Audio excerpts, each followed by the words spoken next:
So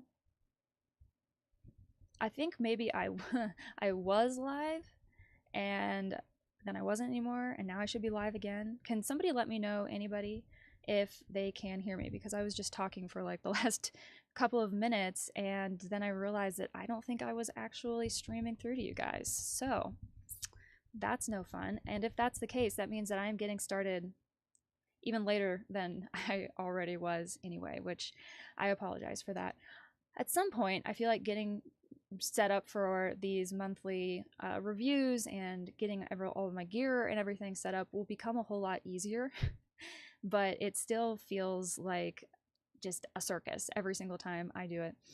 At some point, I feel like everything will smooth out and it'll be like old hat, and I'll be able to roll right into this with no problem. But as everybody's getting getting logged in, I want to give a quick shout out to ERP Thompson Queen, who has been waiting from Alaska in the chat since before I even logged on to start getting set up myself. So ERP Thompson Queen, shout out. Let me know how the weather is in Alaska right now. I have to imagine it's just like a riot of life because your guys' growing season is pretty short. So I think everything really takes advantage of the fact that the warm season has come around again. Philo Sofando 89, hello. You say good morning. It's good afternoon for me here, but wherever you're tuning in from, whether it be Alaska or anywhere in the world, thank you for being here. So happy to have you. Let me know where you are tuning in from if you would like to.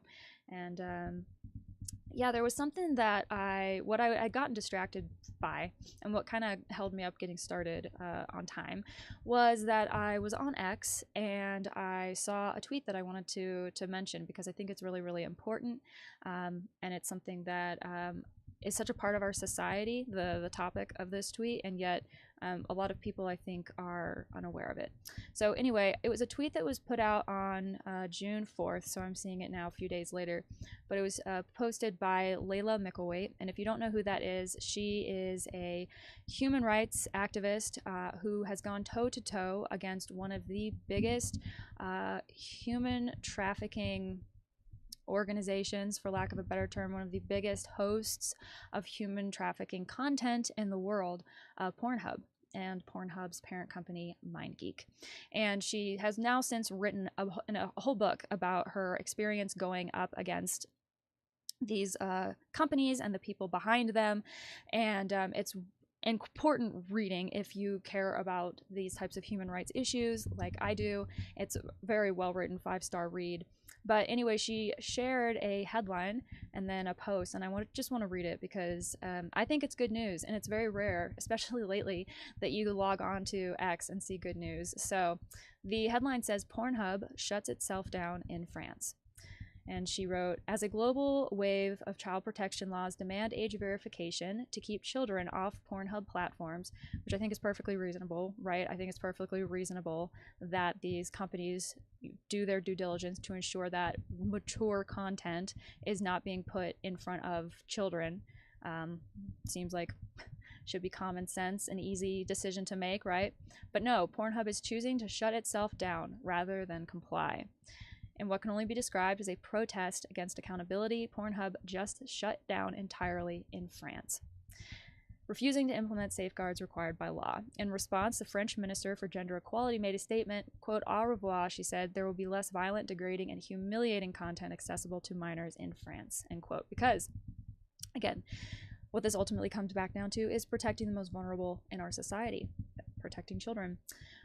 She said this is the power of collective action. This is what happens when survivors, activists, organizations, parents, lawmakers, journalists, law enforcement, and concerned citizens come together to take on giants of abuse that have been profiting from the destruction of children's lives and innocence for decades. Shut it down. And I say, hell to the yeah, let's shut it down. Because, you know, unfortunately, it has become such a part of our society, a part of the world, really, all around the world. People know what Pornhub is, right? Everybody recognizes the logo. Most people, whether they will admit it or not, have been on the platform at some time or another in their life.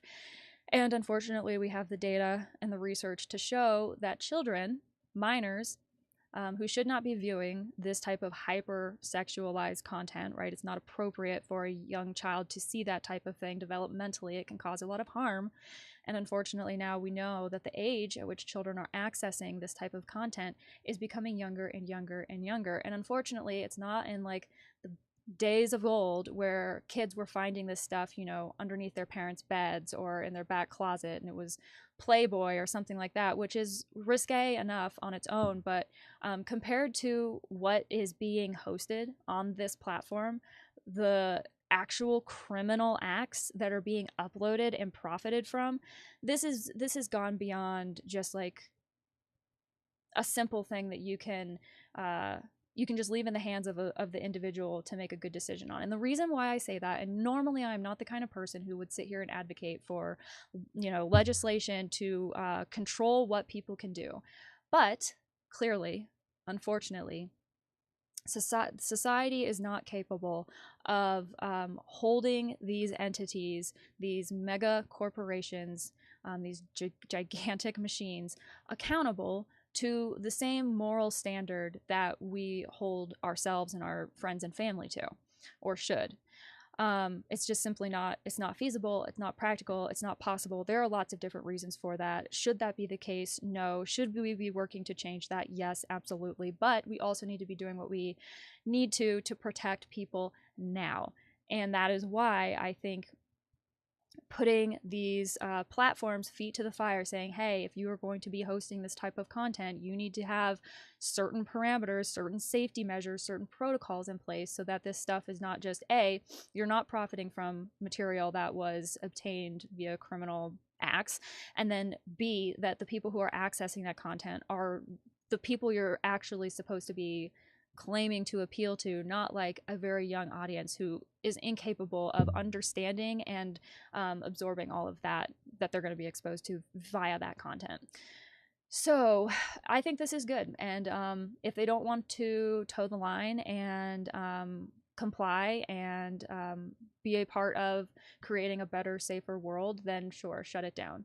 I don't really think that's going to be a loss. I don't think that's anything that I'm going to cry over or bemoan the loss of, because it's simply such a toxic, terrible, awful platform.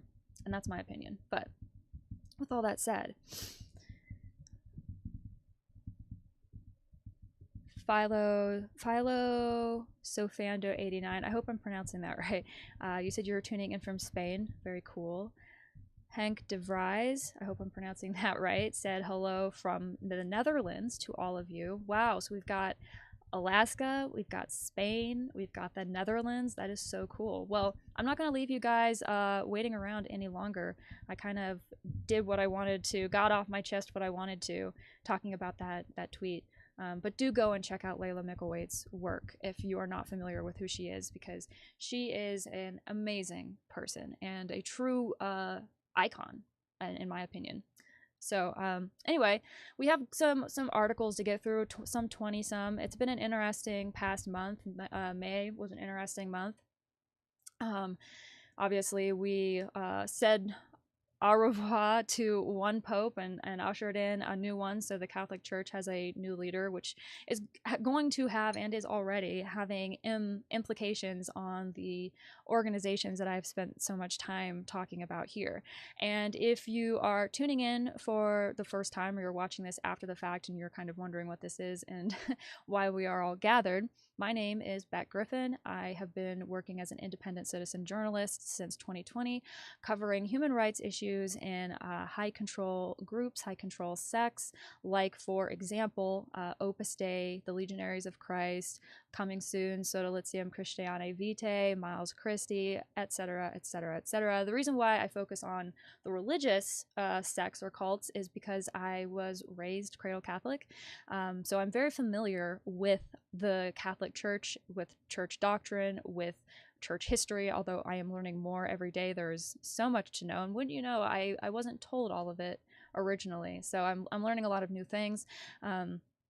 But I'm familiar with the Catholic world, so I feel like I can speak to that, and I can break that down and try to convey it in layman's terms, for lack of a better phrase, to people who are not Catholic, because Catholicism is kind of an interesting thing. It's its whole own little unique microcosm with, you know, its whole own legal system and own hierarchy and politics and everything else. So it can be a lot to wrap your head around if you weren't kind of introduced to that pretty early on and brought up in it. So that is why I decided to focus on these organizations. Also, because I became aware of the fact that there were some issues that were not being given the attention that they should have been given.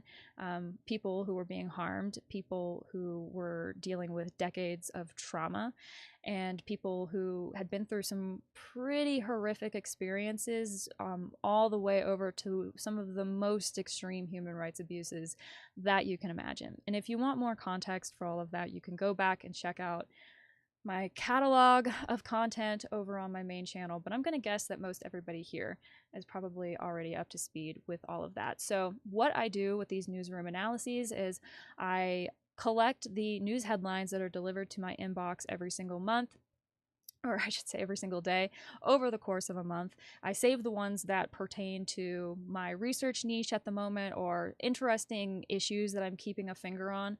And then at the end of the month, I schedule a live stream. I put everything up here together, like this first headline that you see in front of you. I read through some of it or all of it, and then I discuss, and I read your guys' thoughts as well. And I think it's important to do this, one, because there is so much happening in the world that it can be very difficult to pick up on everything, even some of the most important issues. You know, if you're just not in that particular lane, something might completely miss you. So I think it's a good way to highlight and point out some important topics that maybe as concerned citizens of this planet we should be aware of and care about. But then also it's to create an archive of information, because unfortunately this has always been the case, but it's as true now as it's ever been. And with the internet now, I feel like censorship is almost as easy as it's ever been.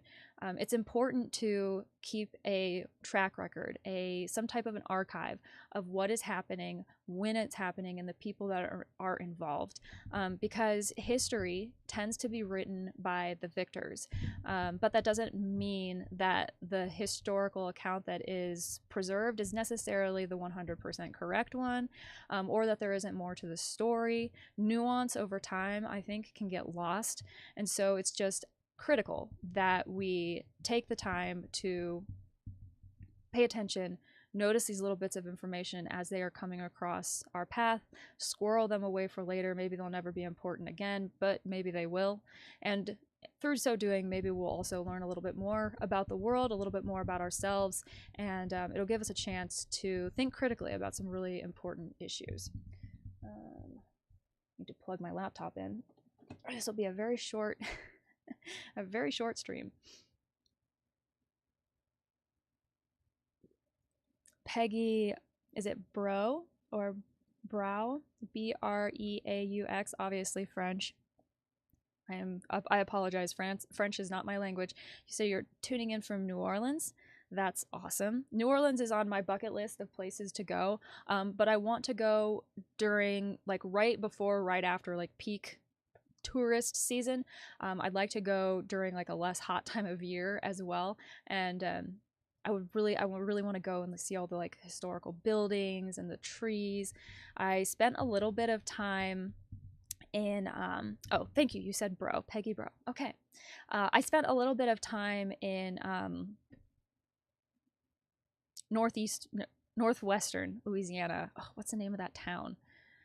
It's like the major town right across the border from East Texas. Is where everybody goes. But on a military base there, there's an Air Force base there, and they have a lot of the architecture and everything on that base is very like reminiscent of, in line with kind of the southern like buildings, and I don't want to say plantation style because it has such a bad connotation, but like that type of period structure, you know, with, and then huge trees with the hanging Spanish moss, just absolutely beautiful.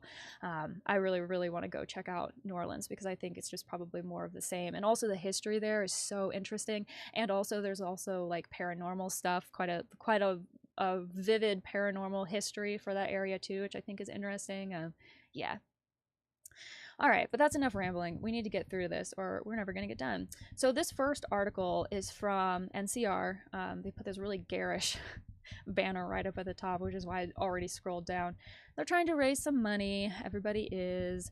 The headline, though, this was published on April 27th, so right at the end of April, but I wanted to read it because of a few of the characters that it mentions who are returning features here in these newsroom analyses now, and I just think it's an interesting read, so we're going to go through it. Francis' tomb and how scandal-battered clerics seek high ground after abuse crisis. So again, April 27th, this was written by Jason Berry. So a Los Angeles Cardinal, Roger Mahoney, 89, dripping tracks of scandal from recycling predator priests, found a shot of redemption at Pope Francis' funeral. That's an awesome sentence. Not an awesome topic, but like, I love all of the descriptive words that he used. I'm a writer at heart, so I always notice that kind of thing. Mahoney is a cashiered cardinal. His successor, Archbishop Jose Gomez, restricted Mahoney's public role after the abuse scandals that cost the archdiocese some $660 million in 2007 legal settlements. Gomez recently approved $880 million to 1,353 survivors who filed later grievances. Mahoney's tarred history can be mined at bishopaccountability.org, the online archive that since 2003 has gathered documents on a criminal sexual underground in clerical culture. Aged out as a conclave voter, Mahoney, thanks to Cardinal Kevin Farrell, the Chamberlain in charge of the rituals, was granted proximity to Francis' coffin because of seniority, a Vatican spokesman announced. Thus, a cameo of the ecclesial court whitewashing a prince's record of facilitating sexual violations against young people. Mahoney, fluent in Spanish, told Los Angeles ABC7 that he had exchanged at least 30 letters with Francis over his papacy. The letters suggest a strand of Francis' complex personality, a self-confessed sinner in many interviews, conferring solace, if not forgiveness, on the fallen Mahoney. Yet after Francis' struggle and well-known failures with the crisis of predator priests, he did imagine that letters to Mahoney might nudge Farrell to admit him into such a sacred moment, as survivors like the chorus in a Greek tragedy cried foul. However, Mahoney managed his cameo. It echoes what Francis said in a 2013 interview with La Repubblica. Heads of the church have often been narcissists, flattered and thrilled by their courtiers. The court is the leprosy of the papacy. When I meet a clericalist, I suddenly became anti-clerical. That's a quote that's attributed to Pope Francis. As Francis, a spiritual populist who championed migrants and marginalized people, was buried in the Basilica of Santa Maria Maggiore, what kind of power structure prevails? Will the hubris of a culture the late Pope so reviled somehow find a successor to broaden France's agenda of radical mercy? Or will the next Pope take it back to monarchical splendor with the poor and inconvenient truth? So this was written before we knew who the new Pope was going to be, obviously. So it's interesting to read all of this in hindsight. And the conversation that was playing out about the conclave and who the new Pope might be and all of the various people who had shown up for this and for Pope Francis' funeral was really, really, really interesting.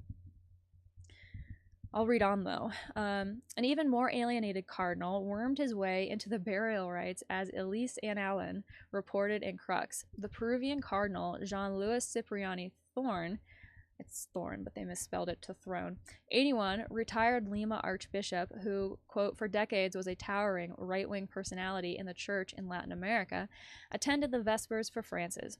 Quote, he was also seen leaving the hall where general congregations are taking place, dressed in his cardinal attire, despite having been banned from doing so. And I remember when this was all going on, I saw a picture of Cypriani somewhere in the basilica, like kind of just standing there off to the side with like his arms folded in front of him, and like he was just kind of standing. He looked like a man who was very uncomfortable either with the fact that he was there or with the fact that somebody had noticed that he was there. But like I'm doing quite a bit of research into this guy Cypriani because I am putting together a standalone deep dive into the sodality of Christian life, the Peruvian religious organization that Francis suppressed right before he passed. And so Cypriani is very tied into all of that entire affair with Sodalitzio. And I've been reading a lot of old publications, stuff that was coming out when the issues with Sodalitzio were kind of first gaining traction in Latin news media. And it's super clear to me that, like, he doesn't, in my opinion, he has absolutely no respect for the Pope or and it's interesting because, so he's Opus Dei, you know, if you don't know, I'll tell you, he's Opus Dei, and his history, from what I've been able to put together, is kind of interesting because he started out as like an engineer, and while he was going to university, or shortly thereafter, was when he encountered Opus Dei and joined the organization. And it didn't say in anything that I was reading what he joined as, but I assume, because it doesn't mention anywhere that he's ever been married, has any children, anything like that, I assume that means he entered Opus Dei as a celibate numerary, and then later on ended up going to one of Opus Dei's seminaries and becoming an Opus Dei priest, and then going back to Lima, and it's this whole big thing. And while it's not my place to like attribute emotions or feelings to other people, you know, like that's kind of inappropriate, I do know that like Opus Dei people, they kind of tend to be a little arrogant, shall we say.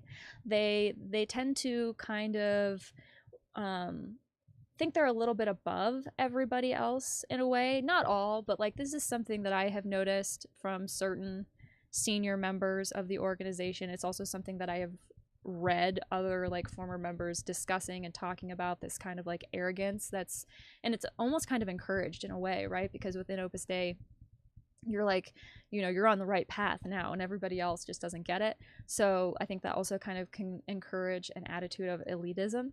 But all that to say, like, I don't really get the vibe that he cares. I don't think he cared about what Pope Francis told him he should and shouldn't do, really. And obviously he didn't care enough not to show up in like his clerical garb or whatever, even though he wasn't supposed to, which is interesting.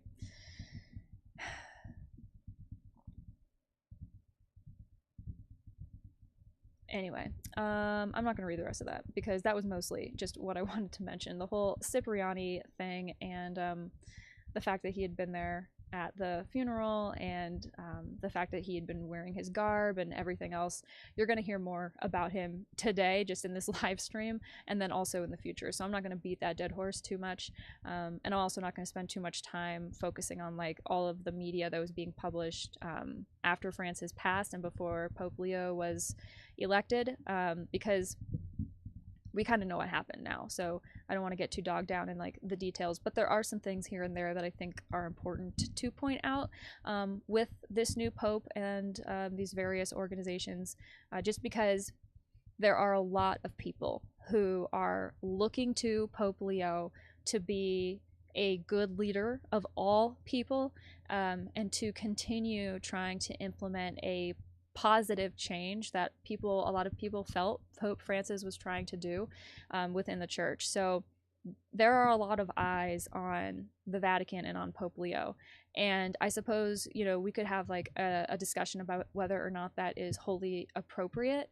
but the fact of the matter is, whether we like it or not, the Catholic Church is an extremely prevalent and powerful organization in our world, and it behaves in many ways as a government. And so when you have a government doing things, that's going to have an impact on innocent people, and I think it's important to pay attention to that a little bit, just because every once in a while, you know, you can pick up on some pretty interesting things, and it can help the holistic worldview that I'm trying to encourage here on the Deep Dive Project. But so there's been a lot of conversation about how Pope Leo is going to respond going forward to some of the outstanding issues that were kind of left open after Pope Francis passed away. Obviously, Opus Dei is obviously, you know, a significant feature in that question of like what's going to happen next. So I wanted to read this article. This was published on the 8th of May. And the headline says, "What do we know about the new Pope Leo and what he thinks about homosexuals, the environment, immigrants, and divorcees?" Robert Francis Prevost was elected new leader of the Catholic Church. He assumes as the first American pope under the name Leo XIV and inherits key challenges in a complex ecclesial context. At 69 years old, Robert Francis Prevost was chosen this Thursday by 133 cardinals as the new pope of the Catholic Church, becoming the first pontiff from the United States. The announcement was made from the balcony of St. Peter's Basilica, where appeared smiling and with his hands raised. His election comes after Francisco's death, which occurred last month at age 88. They talk about the fact that he adopted a name that indicates openness towards like migrants and the poor. They also talk about some of his background, and this is a little bit interesting. It says initially he was assigned as a missionary to the Diocese of Chulacanas in Peru, an area marked by conflicts and illegal mining. There he began sustained work in defense of human rights and the environment together with his congregation, the Augustinians. He is very conciliatory, but with things also very clear. That is the image that I take of him, said a former collaborator of his. In Chiclayo, he replaced bishops linked to Opus Dei, a change that, according to specialists such as Professor Fernando Ardito from the PUCP, responded to Francisco's intention to diversify leadership in the church. Quote, "In Chiclayo, there was a tradition of bishops of Opus Dei, and the Pope wanted to change that," he recalled. The turn was not isolated. Cardinal Cypriani of Opus Dei, replaced by Carlos Castillo, was also displaced in Lima. Disciple of Gustavo Gutierrez, father of liberation theology. Talks again about his positive position towards migrants and meeting people in their territories. He said, despite these coincidences, he is more of a hermetic figure in his public opinions. The Peruvian press describes him as a reserved character, little affection for bombastic and prudent gestures in his statements. Born in Chicago, he was ordained a priest in 1982, led the Order of St. Augustine, and until Francis' death was in charge of the dicastery for bishops. He speaks Spanish and Italian and has a doctorate in canon law from the Pontifical University of St. Thomas Aquinas in Rome. In contrast to its continuity on social issues, Prevost maintains more conservative positions regarding the LGBTQ+ community. At a 2012 conference, he criticized, quote, "the sympathy that, according to him, the Western media promoted towards homosexual lifestyles and alternative families. It is not yet clear whether as a pope he will maintain that vision or adopt a more inclusive line as his predecessor did." Let's see. He has a lot of challenges.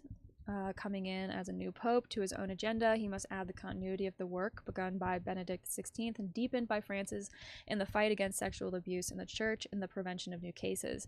In this sense, his career has not been without controversy. He was denounced by a civil organization for allegedly covering up cases of abuses committed by two priests from the Peruvian Diocese of Chiclayo, where he directed until 2023. However, the diocese denied these allegations, and journalist Pedro Salinas, who investigated abuses within the Sodalitzio de Vida Christiane movement, called them absolutely false.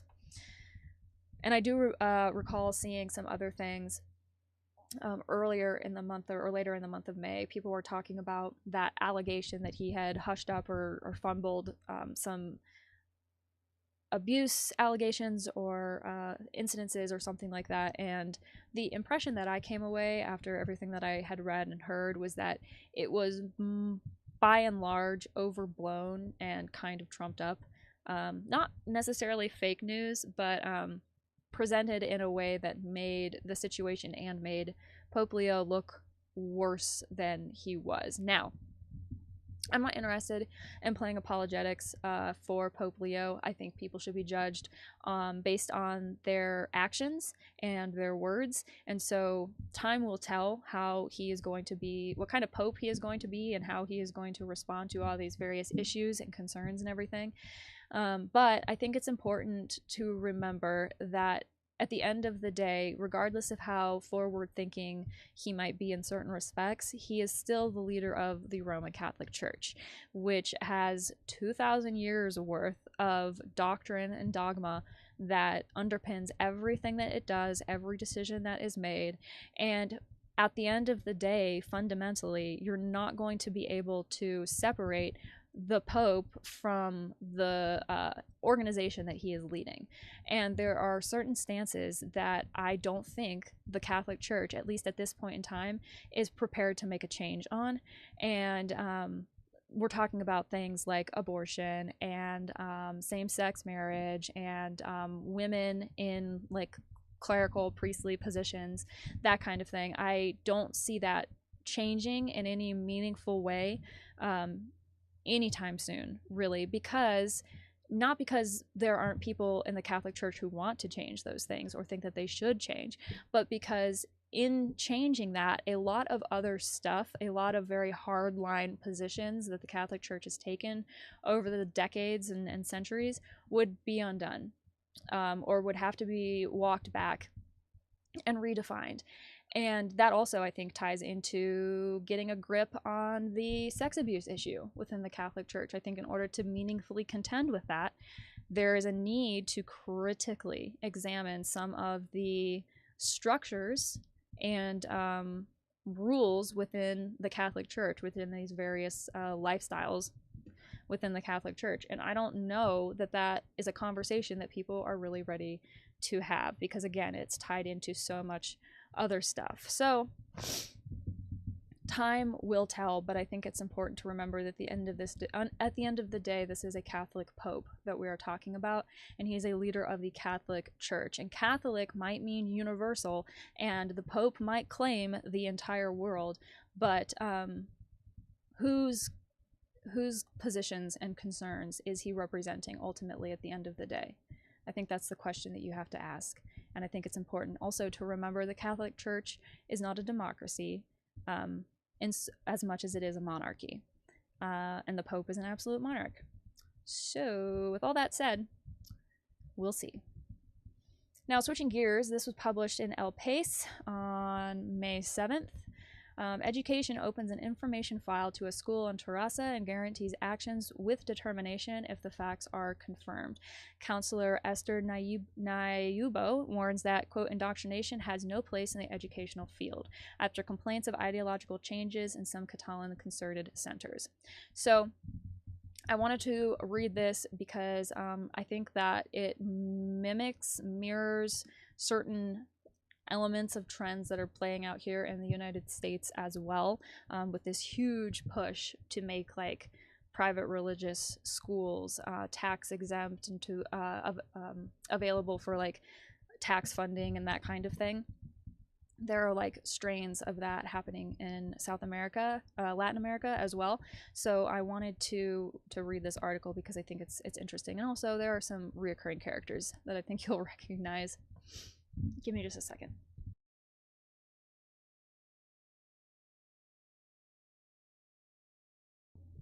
Sometimes I get so congested when I like talk for a really, really long time. I have to like take a second and clear the airways. All right, so digging right in, the Minister of Education, Esther Nayubo, responded firmly to the interpellation of the Deputy of the Commons, Susanna Segovia, about the complaints of families of an alleged ideological drift in a concerted center in Terrassa. Nayubo emphasized during today's plenary session in the Parliament that indoctrination has no place in the educational field, while investigating the facts at the Mare de Deu School in Carme de Terrassa. The counselor announced the opening of an information file by the inspection after meeting with 80 families and representatives of the center, noting that, quote, it would not be prudent or responsible to anticipate any measure beyond the file, end quote.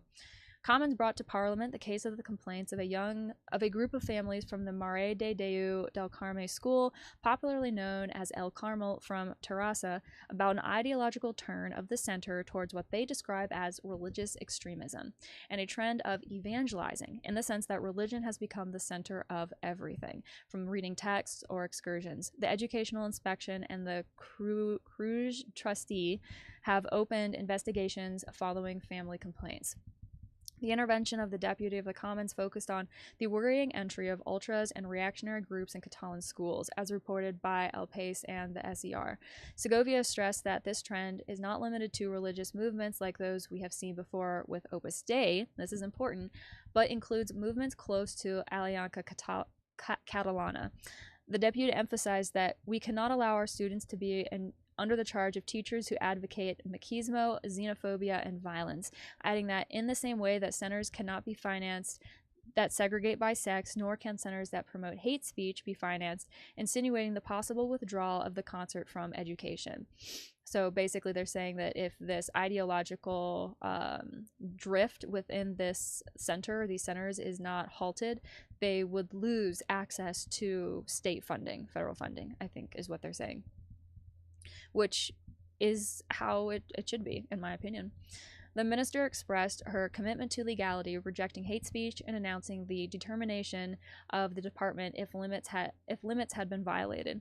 Finally, Niobo insisted that indoctrination has no place in the educational field, ensuring that they are acting diligently. Deputy Segovia also inquired about possible modifications to the concerted school degree, urging a reform before the closure of lines in public centers. Segovia defended the role of the public school, arguing that the bet for the concerted center is one more way to perpetuate inequality.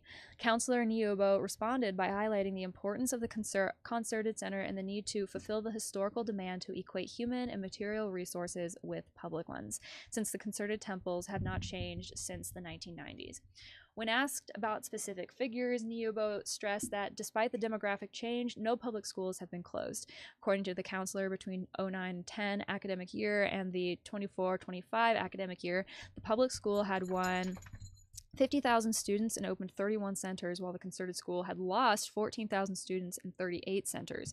Finally, Niobo reported that for the next year, the educational concerts of approximately 140 early childhood, primary, and ESO centers could be jeopardized. So the part that I want to come back to that I thought was so interesting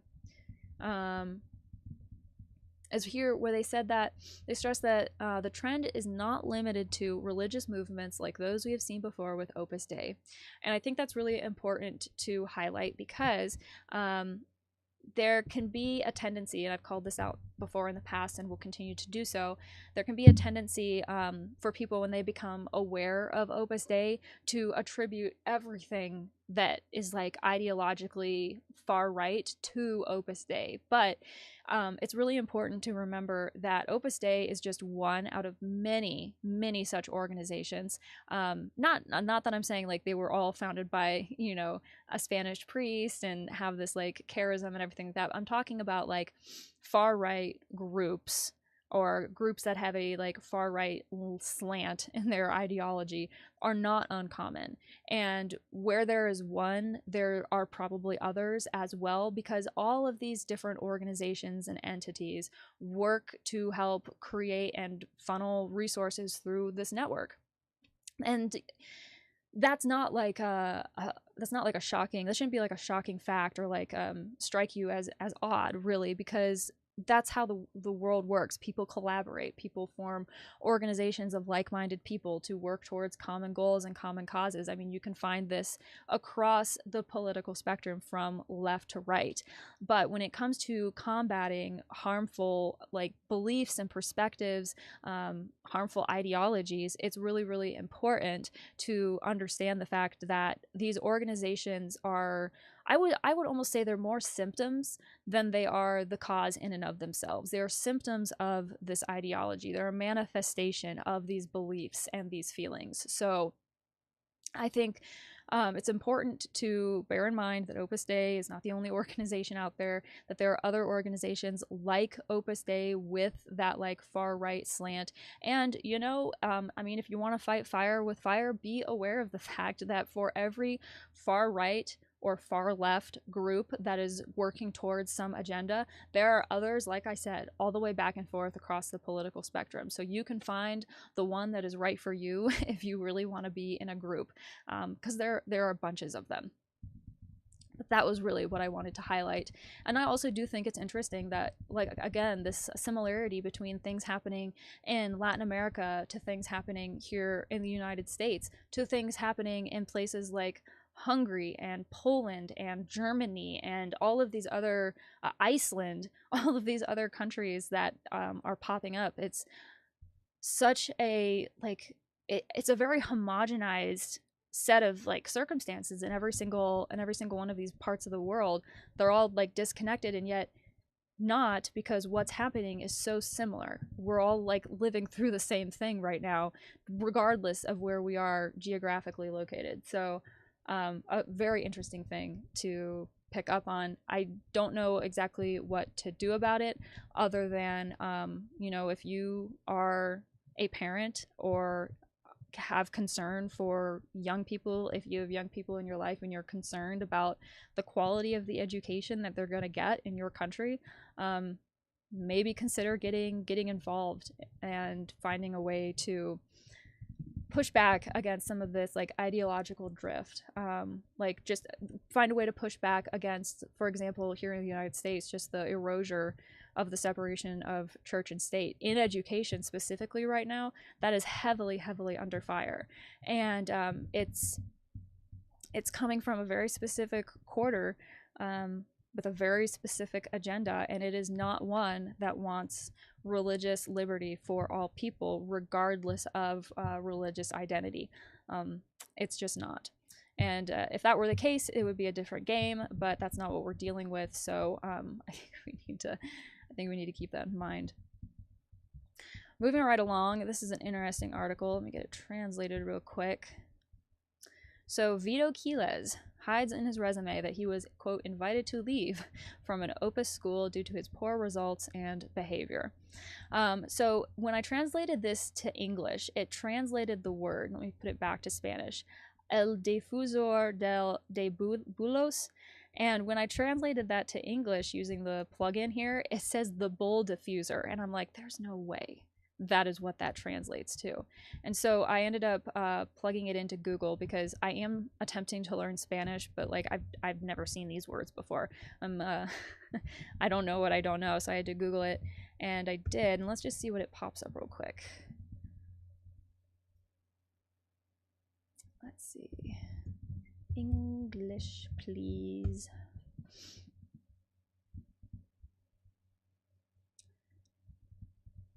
Basically, it translates to hoax spreader. So, like, somebody who disseminates fake news, I guess.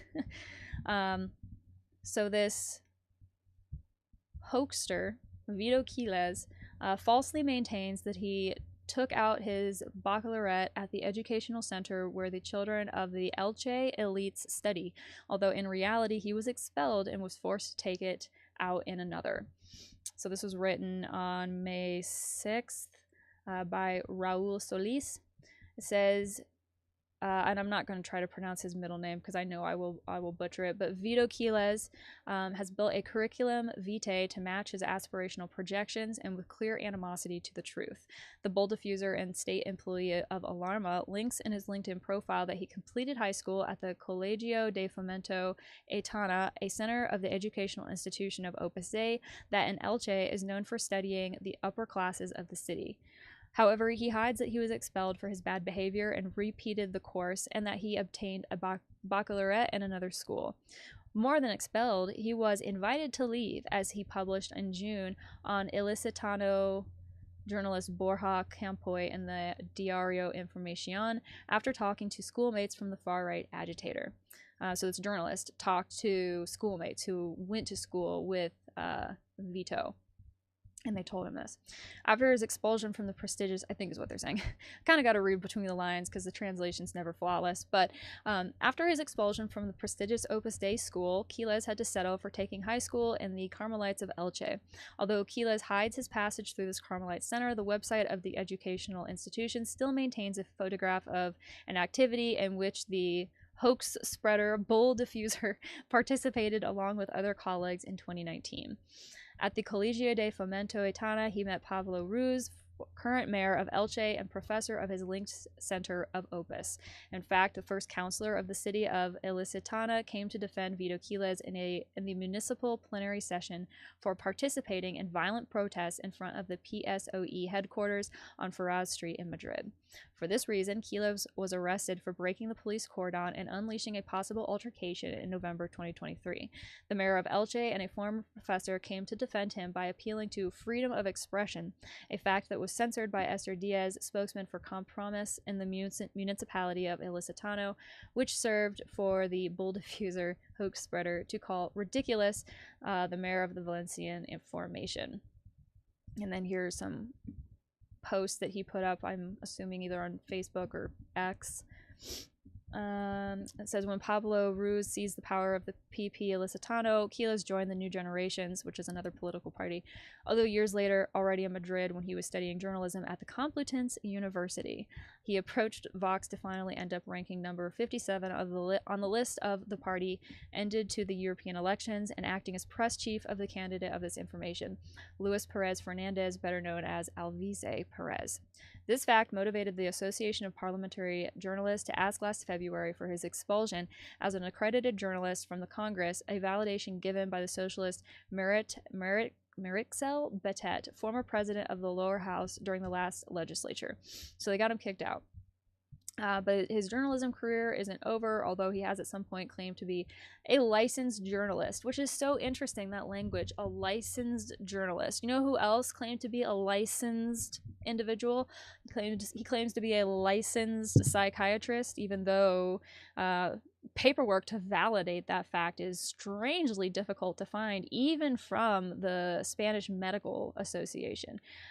Lists him as a general practitioner of medicine, not a psychiatrist, but he still claims to be a licensed psychiatrist, or he was for quite some time. Maybe he's shifted the language, because he also does that whenever people start to pick up on the fact that he's fudging the facts. He'll kind of add asterisks and change things around and like be very deceitful in the wording. So it's very interesting that Vito Quiles, despite the fact that he was kicked out of his Association of Parliamentary Journalists, is still saying that he is a licensed journalist. Maybe he is. Maybe he maintains licensure from somewhere else. I don't really know how that works.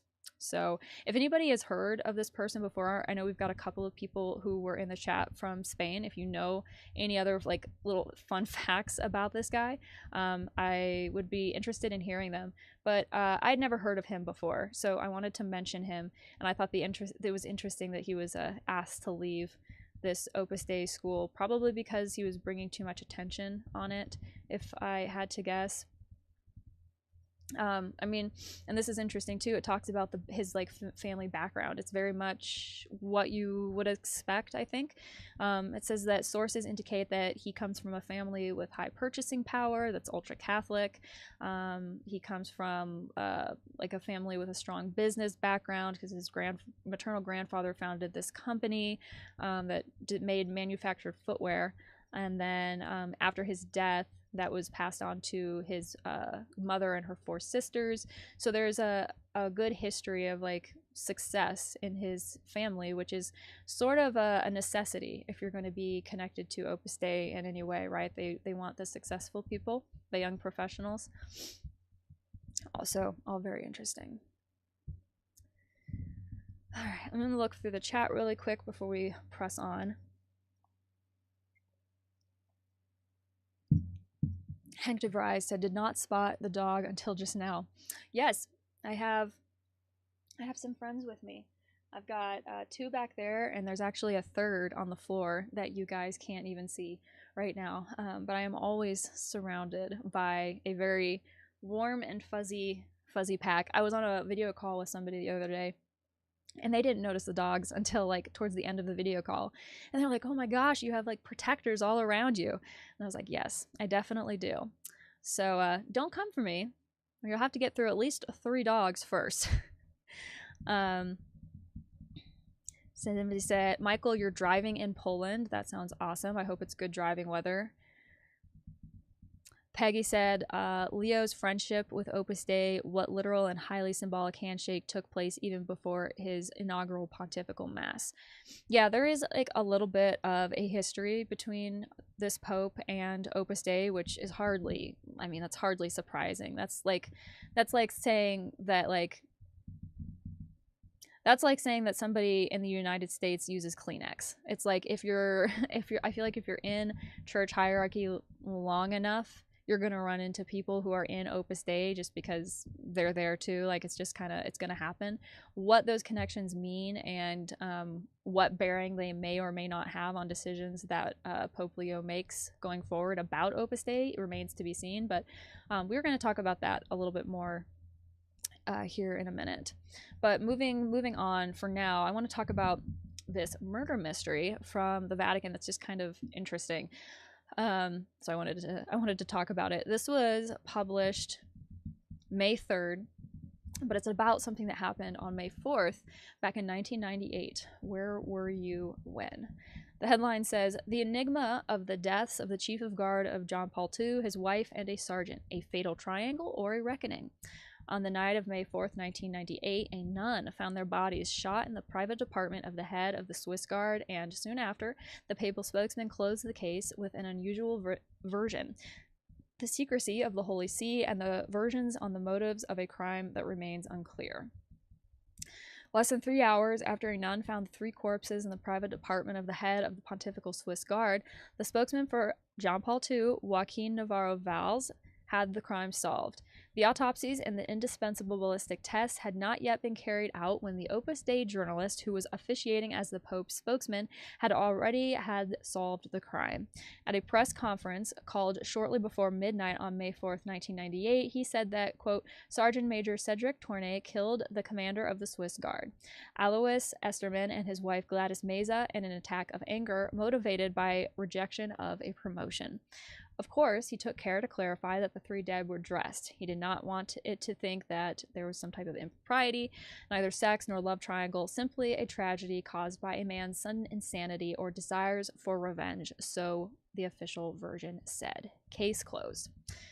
When Navarro finished speaking, accredited journalists in Vatican City exchanged glances of disbelief and tried to get clarification but got no answers. The correspondent of the Spanish newspaper ABC, Pedro Corral, did not hide his mistrust in the chronicle that was published the following morning. Quote, this version was facilitated by Navarro Valls in a massive and unusual press conference before even the results of the autopsies and the ballistic examination were known. For the first time in his career, he was forced to talk about ballistics and the position of corpses, he wrote. El Corriere della Sera, the newspaper with the largest circulation in Italy, was lapidary. The official version of the murder simplifies the catastrophe to trivialize it, he said in an editorial note. The Vatican's haste to impose its version could not prevent the Vatican could not prevent the scandal nor the mystery that had begun to envelop the case, a veil that still surrounds it 27 years later, is that Esterman had assumed the position of head of the Pope's Guard that same day, and besides, he was considered a hero of the Church for having protected John Paul II with his own body when the Turkish Ali Agca had attempted his life in 1981. Later, it became known that the Grim Reaper had impersonated the 3-shot dead from a Sig Sauer 75 automatic pistol.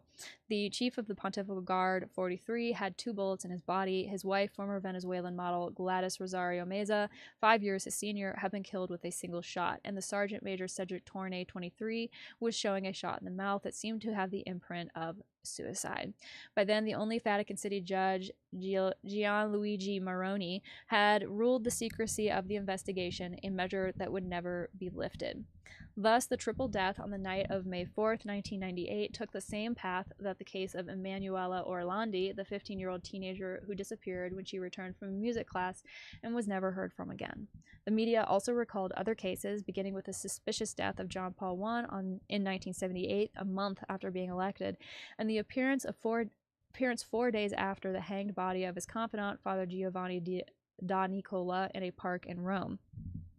They also recalled the strange deaths of 5 cardinals related to research on the Institute for the Works of Religion and Ambrosian Banking between 1979 and 1982, who were all in good health and with an average age of 69 years. Meanwhile, the rumors that started to spread quickly became public. Love triangle, a sexual party that had ended badly, jealousy, revenge, dangerous information that Esterman kept, and even an old story of espionage in favor of the already non-existent East Germany. The Transcended denied the official version over and over again. One of them, citing a source of the investigation, claimed that at the time of the deaths, Commander Esterman was on the phone with a friendly priest and that this man had heard 5 shots successive and a woman's scream. In the bodies were 4 bullets, to which was added 1 more that had remained in the Sig Sauer magazine. The 5th shot was missing, of which not a single trace was found in the department. The identity of the mysterious priest was never known, nor was he questioned. Another fact that generated suspicion was that on the dining room table where the bodies were found, there were 4 glasses. When those present, if it was a double murder followed by suicide, there must only be 3. It could never be established who the 4th glass belonged to, because if dactyloscopic expertise was done with them, they were never disclosed. The possibility of the existence of a 4th man or woman was cut off forever. Vatican press office statements held that Sergeant Tournay, who had not been promoted as expected, was furious with Commander Esterman, whom he held responsible for his misfortune, and who had therefore killed him. It was hard to believe. If his goal was to kill his boss and then commit suicide, why had he also murdered the woman, since he had no plans to hide his responsibility for the crime? It was said that a day before the triple death, Tournay had given him a letter to a friend so that in turn he could give it to his mother 48 hours later. The text was typed in French and its content was darker than clearing things up. The identity of the sergeant's friend was also not known, and the authenticity of the letter was impossible to prove because it was not written in hand, not even the signature. 6 days after the discovery of the body, a strange version gave a new twist to the case. On May 10th, in an interview published by the Polish newspaper Star Express, Marcus Wolf, the man who during the Cold War years was head of the intelligence service of the defunct German Democratic Republic, Stasi, assured that the assassinated Esterman had been an agent at your service infiltrated at the Vatican. Quote, "We were very proud when we managed to capture Esterman as an agent because he had unlimited access to the Holy Father, and we with him," said the legendary spy chief, who for years only became known as the Faceless Man. He also said he had been captured for financial reasons because his salary as a Swiss guard of about $900 a month was almost not enough to live on, although when he was integrated into the personal custody of the Pope, he began to gain much more, from 2 sides. When we started talking to him, Esterman was looking for a job in the Papal Guard, and when the Vatican accepted it, his price increased considerably for us, Wolf said in an interview. The version gained strength when, after the interview was known, a former head of the Italian Secret Services, Admiral Fulvio Marini, went out to say that it was possible that before the fall of the Berlin Wall, there were infiltrators from Germany in the Vatican, Oriental, and other communist countries. I do not rule out this hypothesis at all, even because in those years the secret services of democratic Germany, Poland, and Czechoslovakia were very interested in what was happening in the Vatican, because for them the Pope was the man who, together with Ronald Reagan, sought to bring down the Soviet Empire. He explained, and it abounded. The communist secret services had their bases in Italy, but nothing interested in us. They were in Rome because there was the Vatican, and we knew that the Vatican had long suspected the existence of a spy within it. The response of the Holy See was immediate. Spokesman Navarro Valls calls Wolf and Marini's sayings such a fantastic story that it was not even worth denying. It's a very Opus Dei thing to say. This is so ridiculous, we're not even going to contend with it. Wish I could say that was the first time I'd ever heard that. Instead, he said nothing of another version that was gaining strength, that Esterman was assassinated in the middle of an alleged fight between Opus Dei and Masonic fractions within the Vatican hierarchy, both trying to annex the Swiss Guard, and that his wife and sergeant had died to avoid uncomfortable witnesses. Little by little, the scandal was diluted, and the case of the deaths of the commander, his wife, and the guard was forgotten until the Roman lawyer Laura Scro which was to become a real nightmare for many senior officials of the Holy See. Among his achievements is that Pope Francis ordered the investigation to be reopened for the disappearance of Emanuela Orlandi, a case that the Vatican had considered definitively closed. She also became the defense attorney for Francesca Ciauchi, in the Vatican trial for the case known as Vatileaks II. In 2019, Scro assumed legal representation for Muket Badat, mother of Sergeant Major Cedric Torney, alleged murder and suicide on the night of May 4th, 1998. Shortly after taking charge of the case, she requested access to the full file of the Vatican court, pointing out numerous gaps in the reconstruction of the events and opened the possibility of presenting new evidence. Quote, the crime scene was tainted. More than 20 people were counted at the scene without overalls, gloves, or shoes. The autopsy was carried out with an unjustified urgency only in the presence of the Vatican experts. The expertise on Cedric's alleged letter later suggesting a reckless gesture that was made on a photocopy and not on the original. A letter that, in addition, passed through a considerable number of hands before being delivered to Muket Badat, the mother of Cedric. She also points out a very striking fact: the triple death, together with the disappearance of Orlandi and the attack against John Paul II, is one of the few cases that the Vatican has investigated alone. Doors closed, delegated to an Italian justice. This time, despite the presence of 3 people killed and the evident inexperience of Vatican investigators, it was decided to close the doors and treat the matter confidentially from within. Why? What information should not leave the state? He wondered. The Holy See took almost 2 years to respond to him. They keep saying him. I think they're talking about this lawyer, Scro, Laura. I'm gonna say she, because I think the translation messed up to the gender.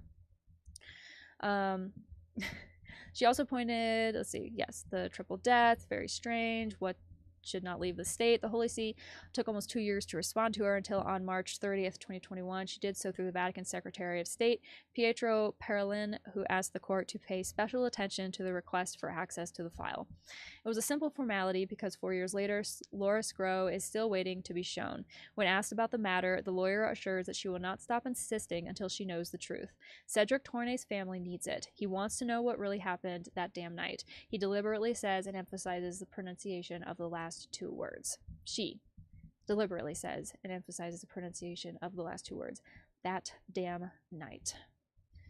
I mean, that seems fair, and how frustrating for his family, for the family members of all of the people that were murdered, to not be able to access the information about the investigation, to not be able to see what exactly is apparently so important that the investigation had to be carried on behind closed doors. I mean, even if it's totally inexplainable and the simplest explanation is the correct one, which is this murder-suicide situation over a promotion, even if that is the case, the family members should, I think, be allowed some type of closure. And within the justice system, I think that a lot of the time, especially when it comes to the family members of victims, that's something that is lacking, because the justice system is not necessarily concerned with the feelings of the people involved so far as it is with maintaining a structure within which we all agree to live in society and holding people responsible when they break the rules and everything else, in a very simplified sense.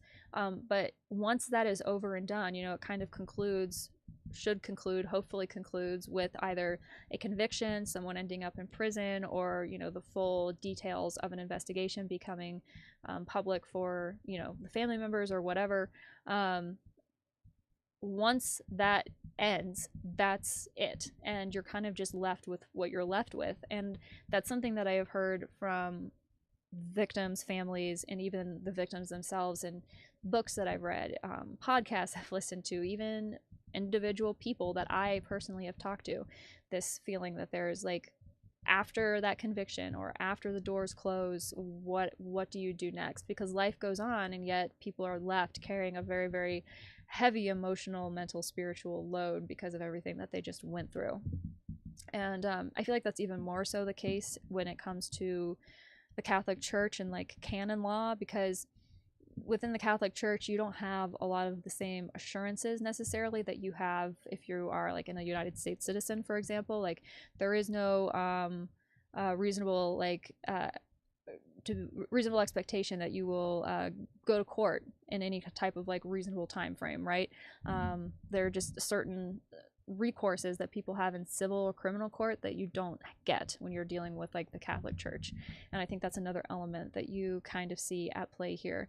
And it's sad because it leaves people, family members, grieving individuals, kind of just like hung out to dry with nowhere else to go, no other way to get information. I mean, even FOIA requests that this lawyer is making on their behalf have been ignored for years. So like the unwillingness to communicate seems to be coming from one very specific side. And in cases like this, where the facts and circumstances are so strange and things were handled so apparently oddly from the beginning, it's no wonder that people have very, very complicated feelings about it.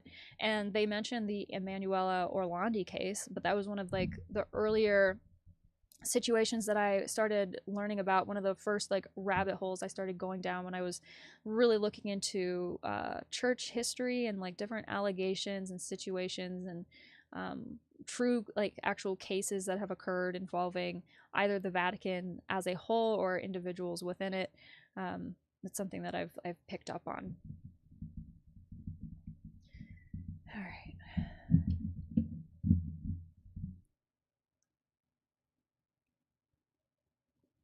So moving right along.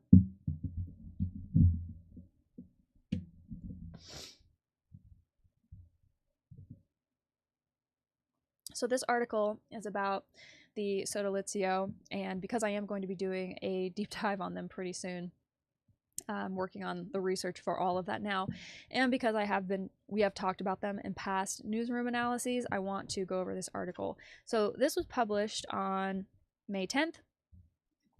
Headlines from El Diario. Headline says, the Sodalitzio led a revenge campaign to discredit Prevost and prevent him from being Pope.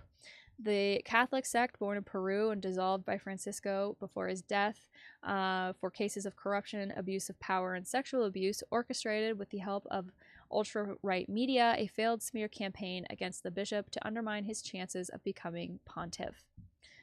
Francisco definitively dissolved the Sodalitzio de la Vida Cristiane on April 14th, a week before he died. With a papal decree, he ended decades of corruption, pedophilia, and all kinds of abuse. The powerful Catholic sect, founded in Peru by Luis Fernando Fagari, fell after a long journalistic investigation and a Vatican process in which the new Pope, Robert Prevost, was involved. But the group's link with the judicial, economic, and media elite has not disappeared. So when the name of the American cardinal began to ring to succeed Bergoglio, the Sodalitzio prepared their revenge. In the middle of the pre-conclave, accusations, and this is what I was referring to earlier, accusations of covering of abuses launched by the sect environment when the American was bishop in Chiclayo and that had already been proven false were resurrected. In fact, Bergoglio commissioned the case to be analyzed and dismissed any Prevost liability before naming him prefects of bishops in the Curia.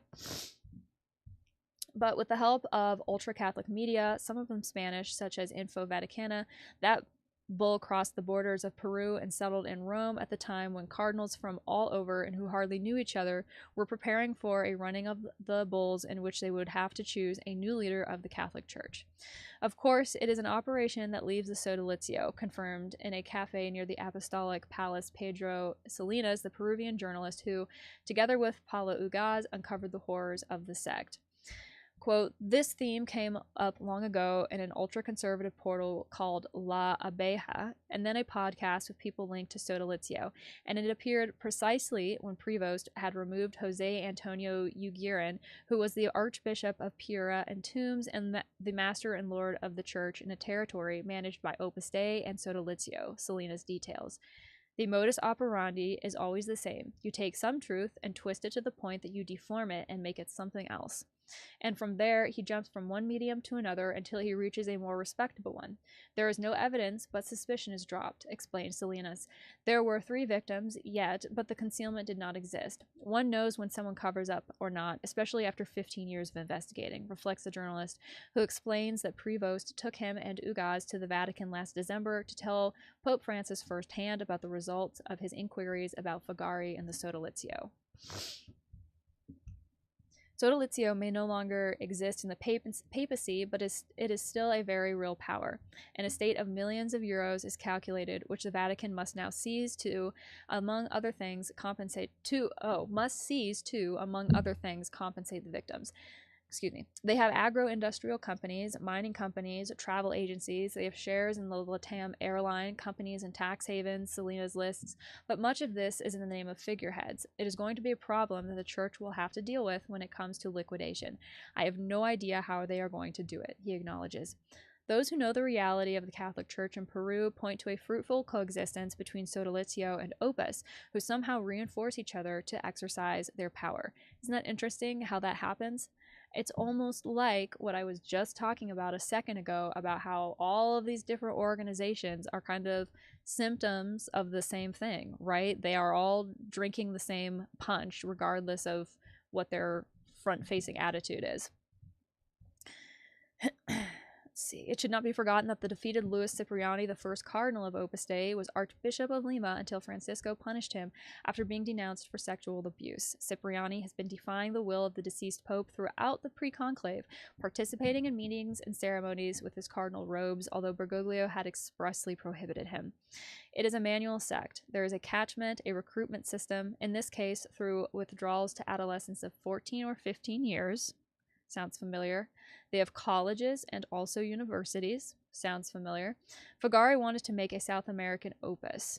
I'm not surprised. It was absolutely his model, explains Salinas. Along with Marcial Maciel, the founder of the Legionaries of Christ, the Peruvian Luis Fernando Fugari is one of the largest sexual predators in the history of the church. Like the Mexican, he also founded a religious congregation, the Sodalitzio for Christian Life, or SVC, that for decades filled the seminaries and coffers of the Catholic Church with a more than dubious charisma and constant accusations of sexual abuse, power, and money laundering. At least 50 they began to denounce in 2001 without anyone paying attention to them. Paola Ugaz and Pedro Salinas almost went to jail after their investigation, half monks, half soldiers, in which they unraveled the sexual and economic fabric of the founder and his henchmen. And decades later, they continue to have pending legal cases promoted by the Sodalitzio environment. This is a nasty organization, guys. Then came the inquiries of the Vatican himself, who Francisco commissioned his collaborators Charles J. Cicluna and the Spanish Jordi Bertomeu. The results of that investigation involved the expulsion of Fugari and the top leaders of the Sodalitzio, first and finally its dissolution. Bertomeu is currently facing a judicial process in Peru for alleged disclosure of disclosure of secrets. Priva's discredit operation, which achieved some echo among the international press on the eve of the conclave, did not, however, achieve its objective. The American and Peruvian cardinal was elected pope with majority support. Now it remains to be seen how he will solve the complex situation that is presented to him to end the Sodalitzio, not only on the papers, but also to liquidate the money from the complex corporate fabric, to compensate its victims and neutralize their influence. If Parolin won, this could be nothing, Salinas risks. The election of Leo, on the other hand, gives him hope. Quote, I already did my part, and in it I left years of my life and many things that I will not be able to recover. Now it is time for something to be done here, and pointing towards the Cathedral of St. Peter. So there, like I said, a lot of people are kind of just waiting to see. They're very hopeful because of his history, statements that he's made, behavior on social media and everything. They're super hopeful that, and I guess I'll say I'm hopeful too. You know, it would be great to see a pope actually make some sweeping reforms that are actually going to stick and actually make a difference for people who are still in the church. That would be absolutely wonderful, and I would love to see it. I just scarce dare to believe it because of the context and the historical perspective that I have of everything. So we will see, but very interesting. I haven't mentioned it yet, but if you're interested, I'm not reading through the entirety of every single article. So if there's one that you want to get more in depth into, all of the articles that I'm going over are linked in a source document in the description of this stream. So today, next, we are going to be talking about Marcin Romanowski. He keeps coming up as well. This is the Opus Dei guy who fled from Poland and is hiding in Hungary, I believe. He's an interesting character. So before we read this article, because I keep getting little bits and pieces here and there of like little updates about what he's doing. As far as I know, he's still hiding out, avoiding authorities for fraud and some other like financial chicanery. Before we read this article, though, because he does keep coming up, I went ahead and pulled up his Wikipedia, which, you know, it's Wikipedia. Anybody can edit this. Take what you see here with a grain of salt. But it's a pretty useful resource for this kind of thing. And real quick, we'll just kind of go over some background about him, because I haven't devoted a whole lot of time to talking about this guy yet. But I have a feeling that he's going to keep coming up, so I want to do this sooner rather than later. So on the Wikipedia, it says that he was born on January 20th, 1976, and is a Polish politician. He was a deputy minister of justice of the Republic of Poland in the second and third cabinet of a political leader whose name I can't pronounce. He was elected as a member of the Sejm on 15 October 2023 from the Law and Justice list. Since January 2024, he's been deputy representative of the Sejm and the Parliamentary Assembly of the Council of Europe. So here's some background really quick. His Wikipedia page is super short, because I just don't really think people know much about him, or up until now, up until he ran away, he hadn't really done anything yet that was like super interesting, so maybe that's also why. But this is what's here. So it says that he graduated from the Faculty of Law and Administration of Nicholas Copernicus University in Torun in 2000, later studying at the University of Regensburg. He is serving as a numerary of the conservative Catholic group Opus Dei, which is something that gets mentioned in like nearly every single article that I see about him. Following a change of the Polish government in the 2023 Polish parliamentary election, 11 corruption charges were leveled against him, including defrauding or attempting to defraud 40 million from a justice fund meant to help crime victims. After he continued to evade being detained by the authorities for a week, a European arrest warrant was issued by the Polish judiciary on December 19th, 2024. Opus Dei denounced having him hidden on their properties. Dominicans' monastery in Lublin was searched by the police of Poland, but it did not result in his capture. A wish to obtain a detailed explanation regarding its disturbance was later published by the order. On the next day, it was announced by the Hungarian government of Viktor Orban that in spite of the European arrest warrant, Romanowski had received asylum in his country. Polish-Hungarian relations noticeably worsened further following the change of the ruling party in Warsaw. As a result, the Polish Foreign Ministry summoned its ambassador to Hungary back home for consultations. On the same day, the Hungarian ambassador to Warsaw was summoned to present him a protest note. So this has not done wonders for nation relations. And so this headline, this was published on May 11th. It says, it was translated from Polish, so bear with me. The former Polish deputy minister lives in an apartment in District 1, close to the Danube, according to a Polish newspaper. The Blue Danube. It says he buys average products from his home country at a local supermarket due to corruption allegations. He fled to Hungary, and now lives in a District 1 apartment near the Danube, living modestly, which was found out from the Polish Fact, which I'm going to guess is a publication. There are several photos of Romanowski in the article, including one where he buys milk, drinks, wine, and chocolate in a store. Romanowski was given a job by the Center for Fundamental Rights in Hungary and became the head of the Hungarian Polish Freedom Institute. According to the website, the institute was set up by the Center for Fundamental Rights to research the permanent values on which the legal and political system is based, which connect the two countries across ages and political systems. Meanwhile, the institute was essentially the voice of the right in Hungary in parliamentary elections held in the autumn of 2023 in Poland. A member of the Catholic fundamentalist Opus Dei, who also committed adultery, the way they throw stuff in worthy sentences sometimes is funny, was suspected of committing 18 ordinary crimes in Poland, including participating in an organized criminal group that caused damage to state property as a paying point for the right populist government that originally helped reintegrate convicts that actually reclaimed until 2023, because of applications announced by the fund during the previous Polish government. Romanowski fled to Hungary last December, where he was granted political asylum. And then apparently the Hungarian government amended laws to protect him even, and that was part of the reason why relationships were poisoned. And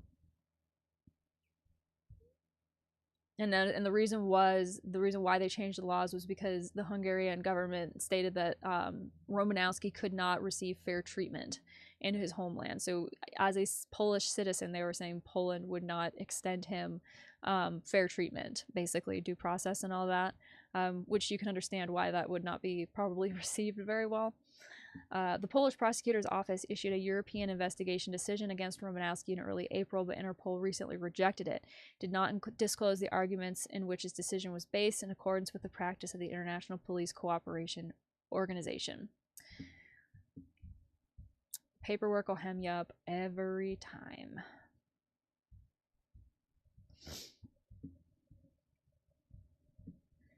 All right, let's talk about the new Pope and Opus Dei. When will the statutes of Opus Dei be ready? This was published on May 15th. Pope Leo received what they're calling, it's not prelate anymore, it's moderator. The moderator, Fernando Ocaires, an audience this Wednesday after the institution's Congress. One of the new tasks of the new Pope is the approval of the new statutes of Opus Dei after its last reform.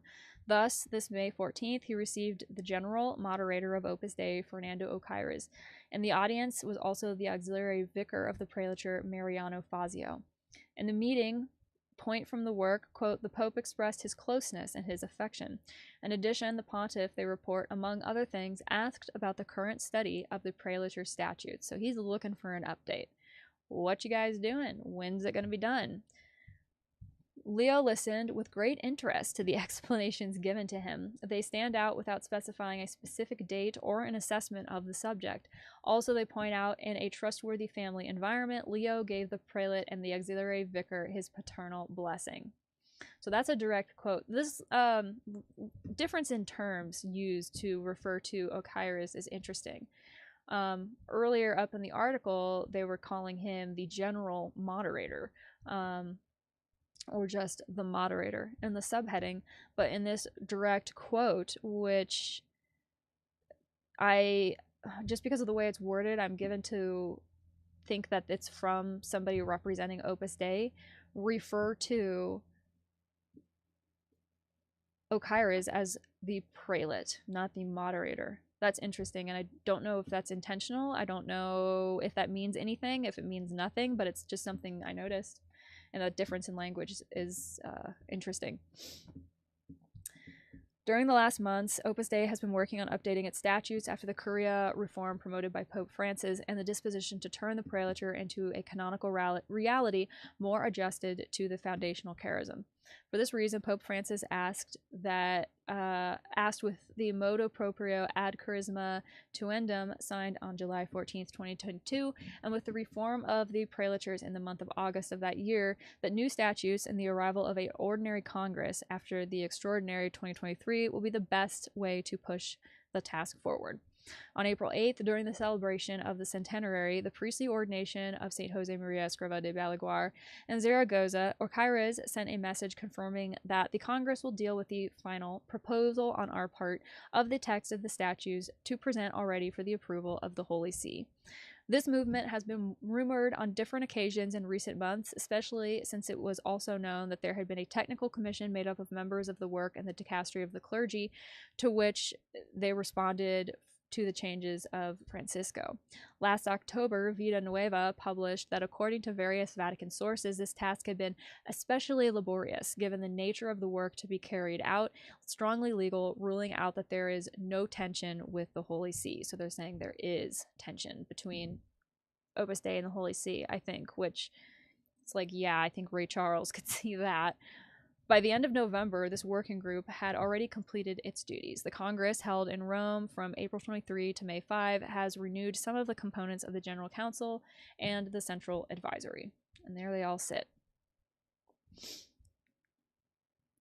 And he's like very upright, very like present and focused. He looks like he's holding on to his chair for dear life. All right, moving right along. So this is an important one. This was published on May 16th from Religion Digital. Sentenced to 5 years in prison. This headline is funky. A former Opus Dei member is sentenced to 5 years in prison for continual sexual assault of a minor. The events occurred between the end of 2022 and January 2023 in places frequented by the accused and the victim. He has been unable... Hang on just a second. There we go. Where was I? He has been unable to exercise the rights of parental authority, guardianship, conservatorship, guardianship, or fostering during the 5 years after his release and will not be able to communicate or approach less than 500 meters from the victim. According to the prosecutor's office, in this case of the continual sexual assault of a minor with abuse of superiority, so a power imbalance, there are extenuating circumstances of reparation for the damage and confession. A former member of a youth association linked to Opus Dei has accepted 5 years in prison at a compliance hearing held in Vigo for continued assault on a minor. The events occurred between the end of 2022 and January 2023 in places frequented by the accused and the victim. The defendant has already deposited 40,000 euros of compensation. In addition to serving the prison sentence, the former Opus member will also undergo probation for 5 years once they are released from prison, and they will be unable to carry out activities or professions that are related to minors at all during that time, as Europa Press advances.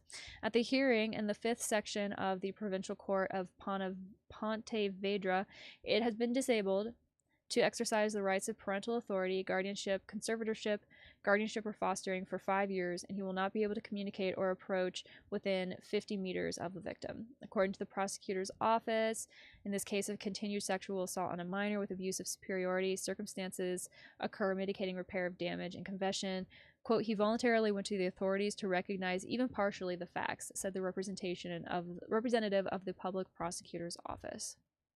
So they don't name who this individual is, which I don't like. I feel like that information should be spread far and wide, written across the sky by a plane, flown up a flagpole on a flag. Like, we need to get these people's names out into the public sphere. I don't know why we're protecting them. They need to bear the brunt of what they've done. But super sad, and once again, just another situation involving children and Opus Dei people. And again, it makes me wonder why in the world anyone is thinking that this organization is a trustworthy or safe place to, like, leave a child or to send a child. There's nothing about the organization that comes across as safe for children. This being the most extreme example, and then all the way across the spectrum of everything else that we've ever talked about with this organization. Kids should have absolutely no part to play in it, in my opinion. So here's another article from El Diario. This was published on May 18th, so a couple of days after the last one. And the headline says, relief was short-lived for Opus Dei. Leo demands the reform of his statutes and the cause is reactivated in Argentina. It did not take a day for the new pope to take a position in front of the ultra-Catholic organization, and in an appointment with the leadership of the work, he urged them to finish the changes that they had unilaterally suspended due to mourning after the death of Francisco, while advancing the first judicial front for human trafficking. So this is written by Paula Bistagnino, and it says, one of the first official hearings of Leo has been to address one of the most burning issues of this beginning papacy, which is also related to the inheritance received from Francis, the situation of Opus Dei. Last Wednesday, Prevost summoned the moderator of Opus, the Spanish Fernando Ocaires, and his second, the Argentine Mariano Fazio, to give a very clear message. The reform that Bergoglio had ordered in 2022 after downgrading the ultra-Catholic group, and that they suspended after the death of the Argentinian, must be completed as soon as possible. Because if you were paying attention to the headlines following Francis's death, from like Opus Dei, basically Opus Dei released a statement where they were like, yeah, we're super sad about Pope Francis being dead, which, first of all, I find that highly dubious because of other things that they've said in the past. I don't think they were sad at all. But like, yeah, we're super sad about it, and it's like a super sad time. So we're just gonna put the put a pin in doing these statutes and like forget about it for the time being so that we can mourn with everybody else. And Pope Leo was like, all right, mourning time's over. Get on with your paperwork is basically the way that it's coming across. And I think that that's good, because that at least demonstrates that there's an awareness of what's going on with this organization to some extent or another, which hopefully means that some good things are going to be happening in the future. Oh, look at this. This is super interesting. I'm just scanning through this article, trying to decide what I want to read. They're talking about how there was resistance from Opus. It says, on the one hand, the evident delay in the terms of the reform of the statutes, a mainly enormous but technical legal task. Opus Dei presented 2 drafts, both rejected by the Argentine Pope, and was about to present the 3rd and final version precisely in the same week of Francisco's death. But listen to this. The second sign of resistance was evident in how Opus Dei reported on the meeting. And I picked up on this, and I hadn't read this yet. I don't always read all the way through the articles before doing the live stream. They say that Quiles was called prelate, even though Francisco had indicated from his motu proprio from 2022 that since then, by the de-hierarchization, Quiles became a moderator. In fact, he cited it in the Vatican agenda on May 14th, but Opus Dei did not respect it on its website. Very, very interesting. And then they're talking about how the cause in Argentina has been reactivated. In September 2024, 2 prosecutors' offices in Argentina were accused after 2 years of confidential investigation, the highest authorities of Opus Dei in the country, for trafficking and exploiting 43 women for servitude of the elite members of the organization. Then, the summons to the investigation of 3 regional ex-vicaries and the director of the female branch at that time, the 4 priests, were requested. However, the step that seemed imminent lasted until today and generated all kinds of rumors of possible pressures and fears that the most serious cause facing Opus Dei in its history will be nothing. Federal Judge Daniel Rafecas, who resumed the investigation after the Protex indictment, and prosecutor Jorge Tayano again took a statement on camera from the main witness, MIE, who provided many more details of her 31 years as a maid without salary and under celibacy, poverty, and obedience. Quote, the statement of MIE, the main victim of the case, had a date set before, but the defense asked to postpone and take a view of the proceedings, explain sources from the court in charge of Rafecas regarding the delay. What remains now is for the summons to inquire of the regional former vicars Carlos Nanye, who served from 1991 to 2000, Patricio Olmos, who was 2000 to 2010, Victor Urestarazu, 2014 to 2022, and the numerary priest who led for almost all these decades the female branch of the organization, Gabriel Dondo. Doubts continue around the figure of Mariano Fazio, head of the institution between 2010 and 2014, and who since then has been a part of the world government of Opus Dei in Rome with the position of auxiliary vicar. That is, the second of the prelate and possible successor. Fazio, who has just been confirmed in that hierarchy during the Congress in which new authorities were appointed, appeared as the protagonist in MIE's statement. The woman confirmed that she had to serve him and clean his room at the Opus Dei headquarters in Buenos Aires when he was vicar. The case for trafficking in Argentina, which in 2021 was formalized as a complaint before the Vatican Court for the Doctrine of the Faith, was the origin of the decision of a series of measures with which Pope Francis punished Opus Dei with a de-hierarchization and the order to reform its statutes, untouchable since the founder, Jose Maria Escrivá de Balaguer, drafted them and which were formalized before the Vatican when John Paul II granted them the privilege of the personal prelature, a unique legal figure in the Catholic Church. From the Pope's order to modify the statutes, more than a year passed between the twists and turns. This was to be the 3rd and final time to adapt them to his new reality outside the hierarchy of the Catholic Church. Even though Francisco minimized the Opus Dei reforms and explained them within a series of changes to his pontificate, he was concerned about the possible publication of complaints of trafficking and exploitation against the organization in other countries. Which is good. That means that they're not just focusing on Argentina. They're not just focusing on Latin America. They are aware of the fact that it's in other countries too, which is a good thing, I think. So then I wanted to look at this really quick. Normally I just pull news headlines, but I wanted to read this. This was put up on Opus Dei exposed 7 days ago.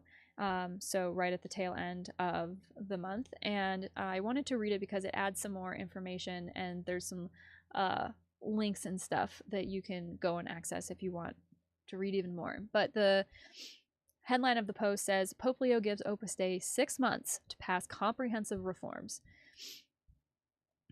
So there was a story going around for a while that the Vatican had written, or Pope Leo had written, Opus Dei a letter saying that they had to make a bunch of changes like immediately, like they needed to enact changes immediately, and it was published on El Cronista and a couple of other places as well. And then Opus Dei ended up releasing a statement, which I may or may not have in here. I don't know if I kept it or not, but Opus Dei released a statement basically saying like, no, just so you know, like that's not true, we never got a letter, and that was all cleared up. And so if you've been hearing that Pope Leo gave Opus Dei 6 months to pass comprehensive reforms, it might be because of this article that was floating around. And I wanted to include this information just because, you know, all we have to go off of is the information that we're looking at. And unless you happen to have some kind of like crazy insider information, none of us here, myself included, know anything more than anyone else. It's all the same information. We're all reading the same headlines, and it's all that we have to go off of, unless, like I said, you have the insider information somehow. It's all that we have to go off of when we're trying to figure out what's going on, figure out who these people are, what their intentions are, whether or not they're trustworthy, whether or not they're good leaders, all this and that. And it's getting harder and harder to do because of dis and misinformation. And even just within like the regular mainstream news media, it happens a lot. It's been happening with the Sean P. Diddy Puff Daddy Combs trial, which, if anyone is aware, Sean Combs, the hip-hop mogul, is currently being indicted on a bunch of very serious charges. He's in court currently on some very serious charges, and there has been a plethora of fake news that has been coming out about this trial, about Sean Combs, about people potentially allegedly connected to him, and it's been untrue. A lot of it has been completely false information. So try to maintain a degree of objectivity and skepticism, I guess, is what I'm trying to say when you're engaging with this stuff. I mean, we need to do it even when we're reading stuff from El País or from NCR or anywhere else. Bear in mind that there's always the potential there that the information that you're reading might not be wholly accurate or might be missing some of the nuance. You know, it kind of goes back to that age-old saying, believe nothing that you hear and only half of what you see. And it sucks that we have to, like, be so suspicious of everything, but especially now, like I'd said, with, like, AI and everything, the playing field is just changing so much. Like, things are just not the way that they used to be. We're dealing with a rapidly changing information landscape, especially as far as like the internet is concerned, and it's getting harder and harder and harder to tell whether the information that we're reading is accurate, and that's something that I have to worry about constantly with what I'm talking about here. There's a helicopter flying overhead right now. I am super sorry if that is super loud and super annoying. Hopefully it will be gone soon. I am very nearby a very active area. I'll just say that.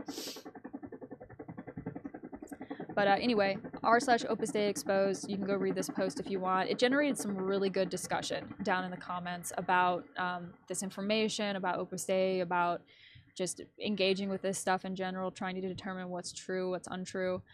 So it's worth checking out if you are interested. But I wanted to mention that and just provide a little caveat to people. Remember that you have no way of knowing truly if what you're reading is accurate. You hope that there's a degree of journalistic integrity here, but how do we really know? You know, just do your best, be objective, think critically, and maintain a degree of skepticism with the media that you engage with, especially on social media. But this was published in El País. This was published on May 17th. This is another case. A caregiver has been detained from a Catholic school in Alcalá for alleged sexual assaults on minors. So I believe, and please correct me if I'm wrong because I wasn't able to verify this for sure, but I believe this case here, the 5 years in prison, and this case, the detained caregiver, are separate cases, but they both involve children who were under the care of people representing Opus Dei. Okay? The subheading says, the worker who had been in the center for a year and who has been fired was in charge of monitoring children from 3 to 6 years old in the patio and dining room. The National Police this week detained a caregiver from the concerted Catholic college Alborada from the Alcalá de Henares, Madrid, after the complaint filed by the school's own management for the alleged commission of sexual assaults against several minors. The investigation is open, a police spokeswoman told this newspaper on Saturday, who asked for prudence as it is a delicate matter involving minors. The spokeswoman has not been able to specify the age of the detainee or if she has a history of these or other crimes. One would hope not, if she's been around children. Nor has it estimated the number of children affected or the ages, but the worker, who has already been dismissed, was mainly in charge of monitoring children from 3 to 6 years old in common areas such as patios and dining rooms. The news has been advanced a few hours ago by the local digital Dream Alcalá and confirmed to this newspaper by the spokesperson for the Superior Police Headquarters. The director of the center, David Arans, explained to the AFE agency that the reported worker was immediately removed from her duties and dismissed from school. That's it? Not like reported to police? It was last Monday, May 12th, indicates the director, when another employee of the center witnessed an inadequate performance, which is in quotes, and brought it to the attention of the school management. The center went immediately to the National Police, okay, that's good, which transferred the events to the Family and Women's Care Unit of the Alcalá de Henares police station. So this happened before she was dismissed from the school, I guess. The head of the center has explained that a single complaint was filed in referring to a small number of cases. The school also activated the protocol that governs these cases established by the Community of Madrid, so it contacted the educational inspection. In turn, in a preventative and immediate manner, the work contract of the accused was terminated. As the director of the center has stressed, the caregiver had in order the mandatory certificate that she did not have sexual crimes. She was not a teacher, so they said she earlier. Did I misread that? Maybe they didn't specify the gender of the worker, so maybe it is a male. Anyway, the worker said that this person did not have a history of sexual crimes, which is good. They were not a teacher. They'd never entered classrooms. They mainly cared for common areas of patios and dining rooms, and above all was in charge of students in the second cycle of early childhood education, which is the 3 to 6 year old block. The school has detailed the local newspaper that had been working there for just over a year since it was hired in April 2024 for a replacement. After finishing the first contract, the school rehired this individual in September, for which the worker provided the negative background check for the second time. Once the police confirmed the caregiver's arrest last Thursday to the school, the center released a statement to the families to inform them of what had happened. I feel in my soul having to share this news with you, the text began, in which the management asked for tranquility to families and trust at the job of the authorities. We will promptly follow the instructions indicated by the security forces, he added, according to another local medium. As you can imagine, this is a situation that makes all of us who are committed to the education of your children suffer. Personally, and once again, following the instructions of the authorities, I advise that we trust the security forces, avoiding unfounded interpretations. We will keep you informed of what they indicate, the note said. Our fundamental objective is to collaborate with the authorities so that the case is resolved, the protection of minors and their families, and to take care of the privacy of students and teachers. Alborada, founded in 1982, and with more than 1,600 students from 0 to 18 years from the first cycle of children to baccalaureate and FP, is a concerted center integrated into the Arenales Educational Network, which groups 30 Catholic schools. In fact, according to the school website, it was the first center of a network inspired by Christian values, but which is not formally attached to any ecclesial institution, although some of its centers do have agreements with religious congregations or with the Opus Dei.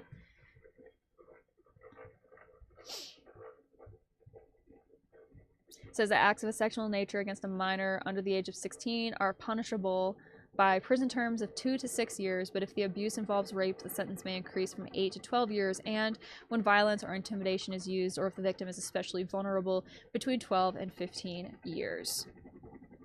And then it says here that juvenile victims of abuse can go to the ANAR Foundation, telephone number 900-20-2010. If it is an emergency situation, you can call 1112 or the phones of the National Police 091 and the Civil Guard 062. And in case you cannot call, you can resort to the Alert Cops application, from which an alert signal is sent to the police with geolocation. Of course, children 3 to 6 years of age probably don't have access to those resources, much less the language to verbalize what they're being put through. So let's hope that the authorities treat this with the seriousness that it deserves, and that everyone at the school and the center does the right thing. That's really all you can say. So this is from The Guardian, moving right along. This was published May 18th, so we're starting to creep towards the end of the month here. And they're talking about how Pope Leo will be received in the U.S. Catholic Church, because obviously there was no love lost between a lot of conservative U.S. Catholics and Pope Francis.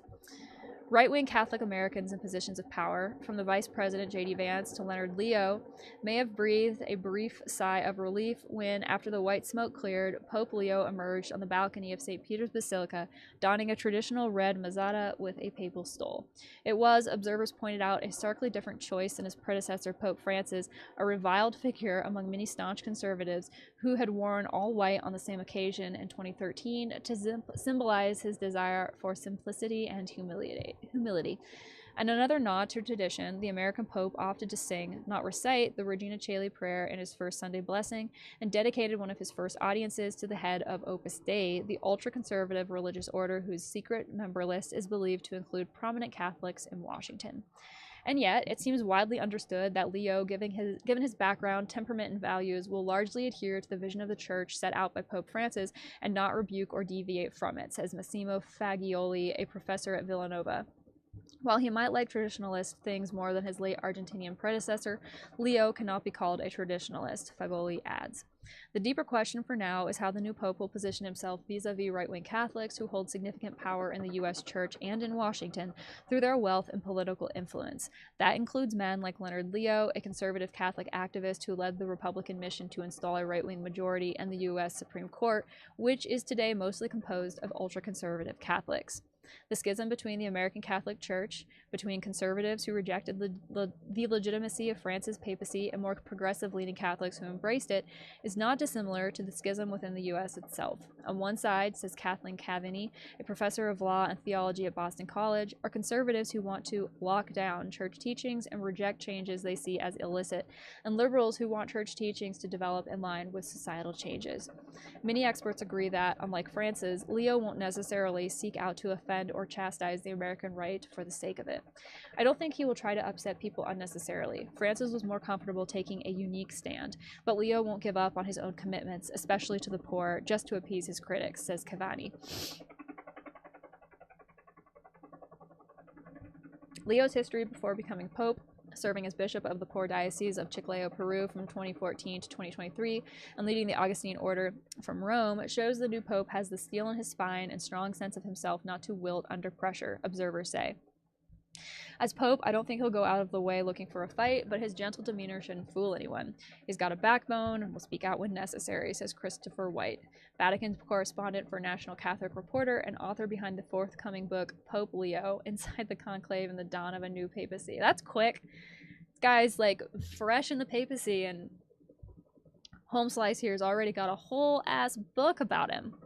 Kind of reminds me of how, like, is it the Associated Press keeps, and maybe other large like media organizations will keep like obituaries of famous people on standby written up with like just gotta fill in like the date and the time and some other like specific details so that like they can be first to publish details of like someone famous passing away.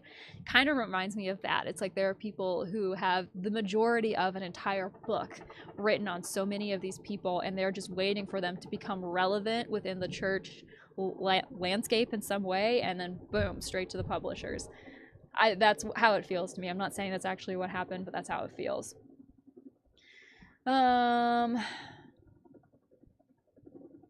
They're referring to Steve Bannon here, who apparently saw Leo as a dark horse to win the papacy.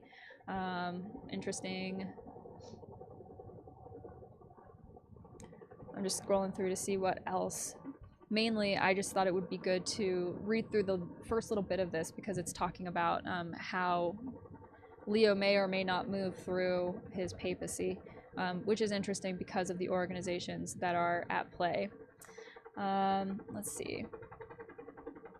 While Francis was easily dismissed by U.S. Catholics on the right as a Marxist pope who did not fundamentally understand Americans, it will be far more difficult for those critics to dismiss Leo or say his view of the U.S. is that of a caricature.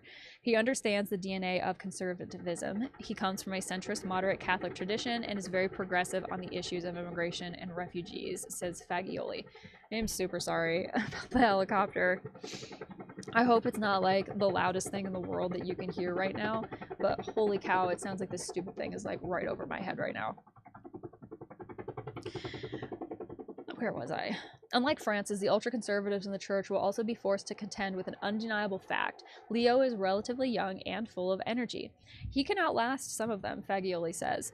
What observers cannot yet understand is how Leo's American nationality will ultimately color his tenure. Conclaves, Fagioli says, pick a pope in response to the times, just as choosing Bergoglio, Pope Francis, happened during Barack Obama's presidency and a de-whitening of the West from a certain paradigm of white European dominance, Fagioli says. The unwritten rule that said there could never be an American pope was based on a world order in which the U.S. was the world's superpower and could not also claim the leader of the most global religion. But the conclave's choice seems to ask the question of where, in the second Trump administration, the U.S. is going now. All of this disruption has made the idea of the American pope more acceptable, Fagioli says. Which is interesting. It will be interesting to see how this choice ages over time. I also want to mention something really, really interesting. I had an interesting conversation with somebody back towards the beginning of the month. We were kind of just talking about the new pope, talking about some of these changes, statements that are being made, speculations that are coming out. And he told me that with the trajectory of, and I want to mention, this is a very well-educated person. This person studies law. This person runs a business. This is like a very sane, very well-educated man. He told me that he thinks that institutions in our world, pick an institution, any institution, has a life expectancy now of about 50 years, he said, before he thinks they will completely fall apart. And there are a lot of different reasons for that. The truth coming out about so many of these organizations and what they've actually done in our world, I think, is a big part of it. But also there is an unwillingness in the younger millennial generation somewhat, I think, but also in the older, like Gen Z group and coming up Gen Alpha, there's a general dissatisfaction or disillusionment with these institutions that maybe older millennials and older generations were brought up to like revere and respect and view as like concrete authorities in our world. Younger people coming up are becoming very disenchanted with that view because, again, there's so much truth that is coming out and the corruption is being so exposed. There really is a very limited shelf life for these types of institutions, and I think that his observation is spot on.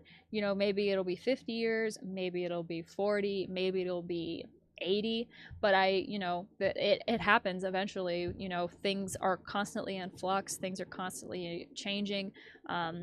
Powers and cities and nations and countries rise and fall, and it'll be really, really interesting to see what happens over the next few years. But the fact that somebody like Pope Leo, who is an American, which is very unique and very unusual, the fact that he was chosen, as that spokesperson said at the end of this article, it kind of indicates that the United States' position on a global scale may be changing.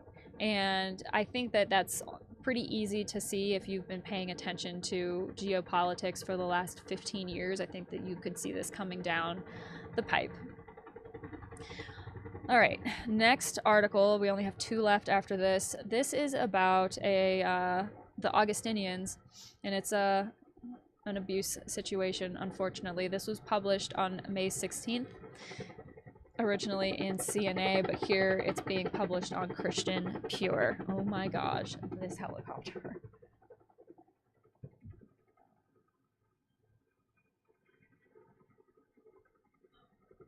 And it's windy. It looks like they're having a rough time.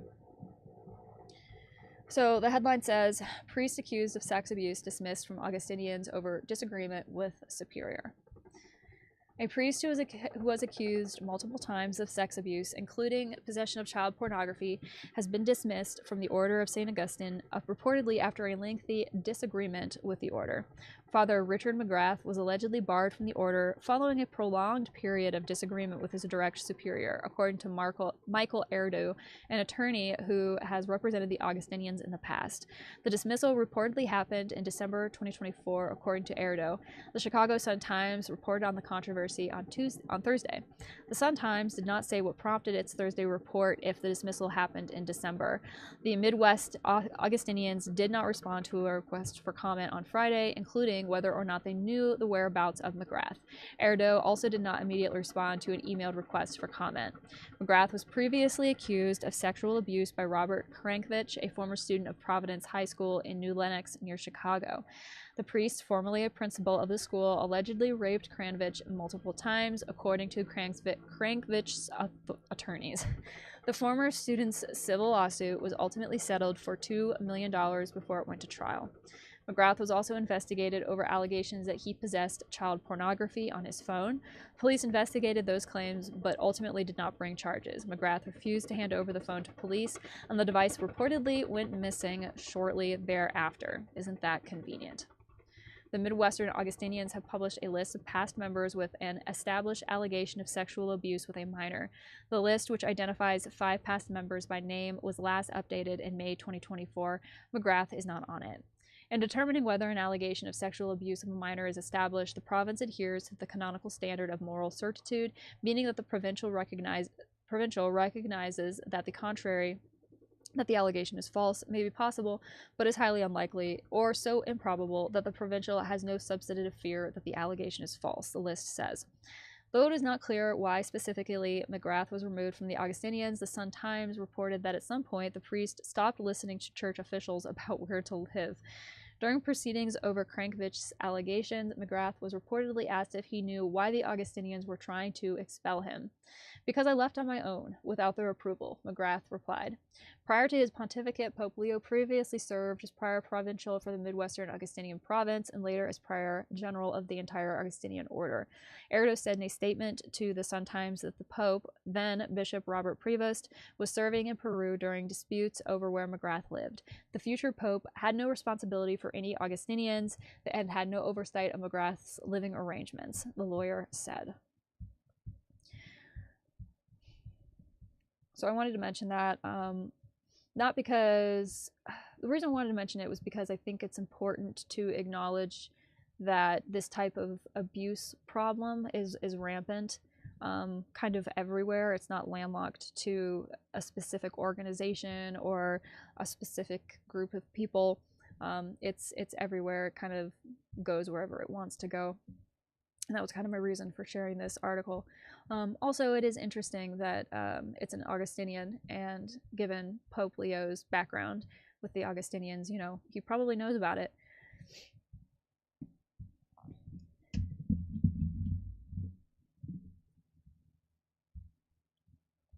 So we are moving right along.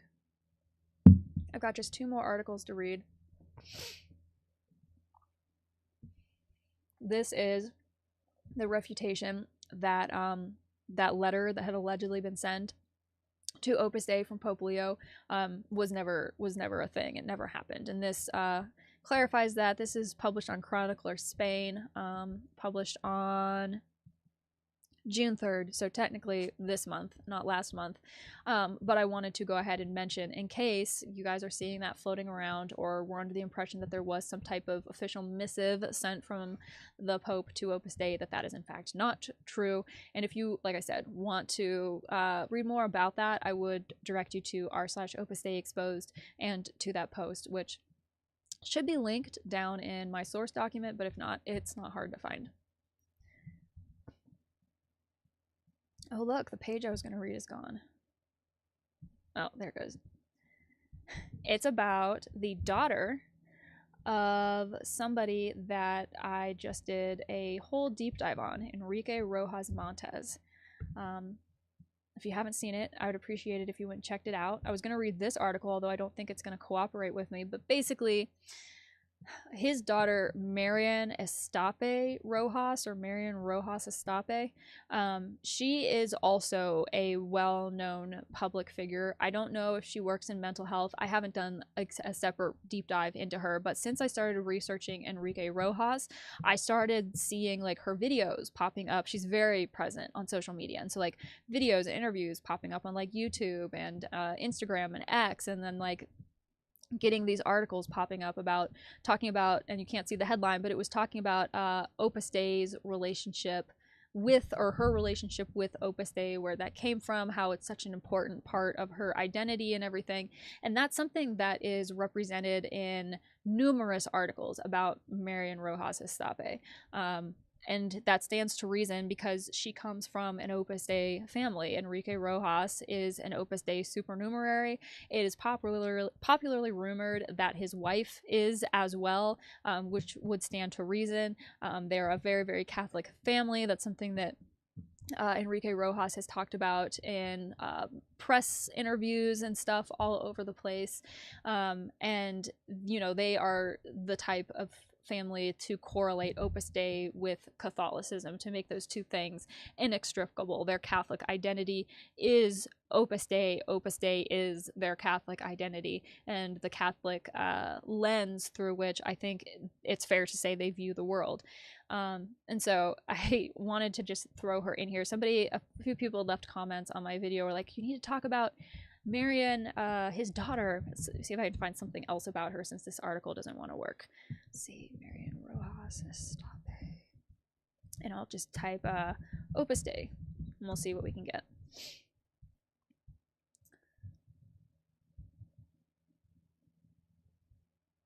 Okay, here's one. This is from Sport.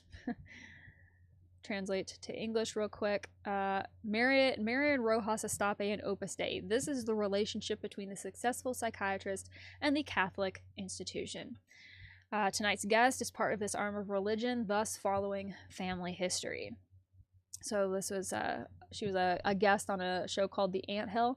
She's apparently a psychiatrist, allegedly like her father, and disseminator of let's see, Marian Rojas Estape is the daughter of Enrique Rojas, businesswoman Isabel Estape. Let's see. This article is not translated well, so I'm trying to get the meat and potatoes of it. So she's published some written work, is on a podcast with on Spotify in Spain, and in addition to that, she has an extensive and successful bibliography that she has produced since 2018. When she published her first work, her stories have reached 40 countries and 25 languages, being one of the authors with the most sales in Spain.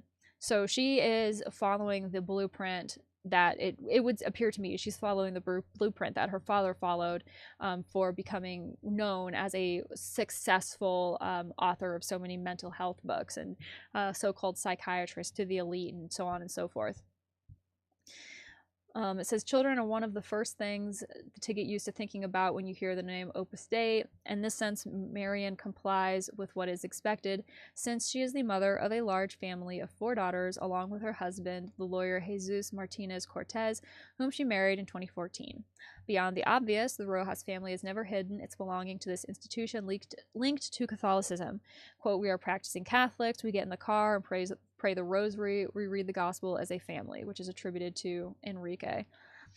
Thus, Marian has continued the family tradition, and in fact, her younger sister has become a nun and has had to abandon her share of the pie and the company that manages family real estate with more than 5.5 million euros of value. Another factor that points to Opus Dei is living as marked by institution fees, which may describe it as a sect. And I'm not exactly sure what they mean by that. The living is marked by institution fees. Anyway, these are very integrated into the life of the psychiatrist. In the past, she explained that the faith has been and is a determining factor to stay straight in the most complicated moments of her life. As an example, she puts the terrible death of her brother in a pool when they were still very young, something that deeply marked the family unit. And I'm sure that was super, super sad. Child drowning is never, it's horrific. And anyone who has lost a child to something like that has my deepest condolences.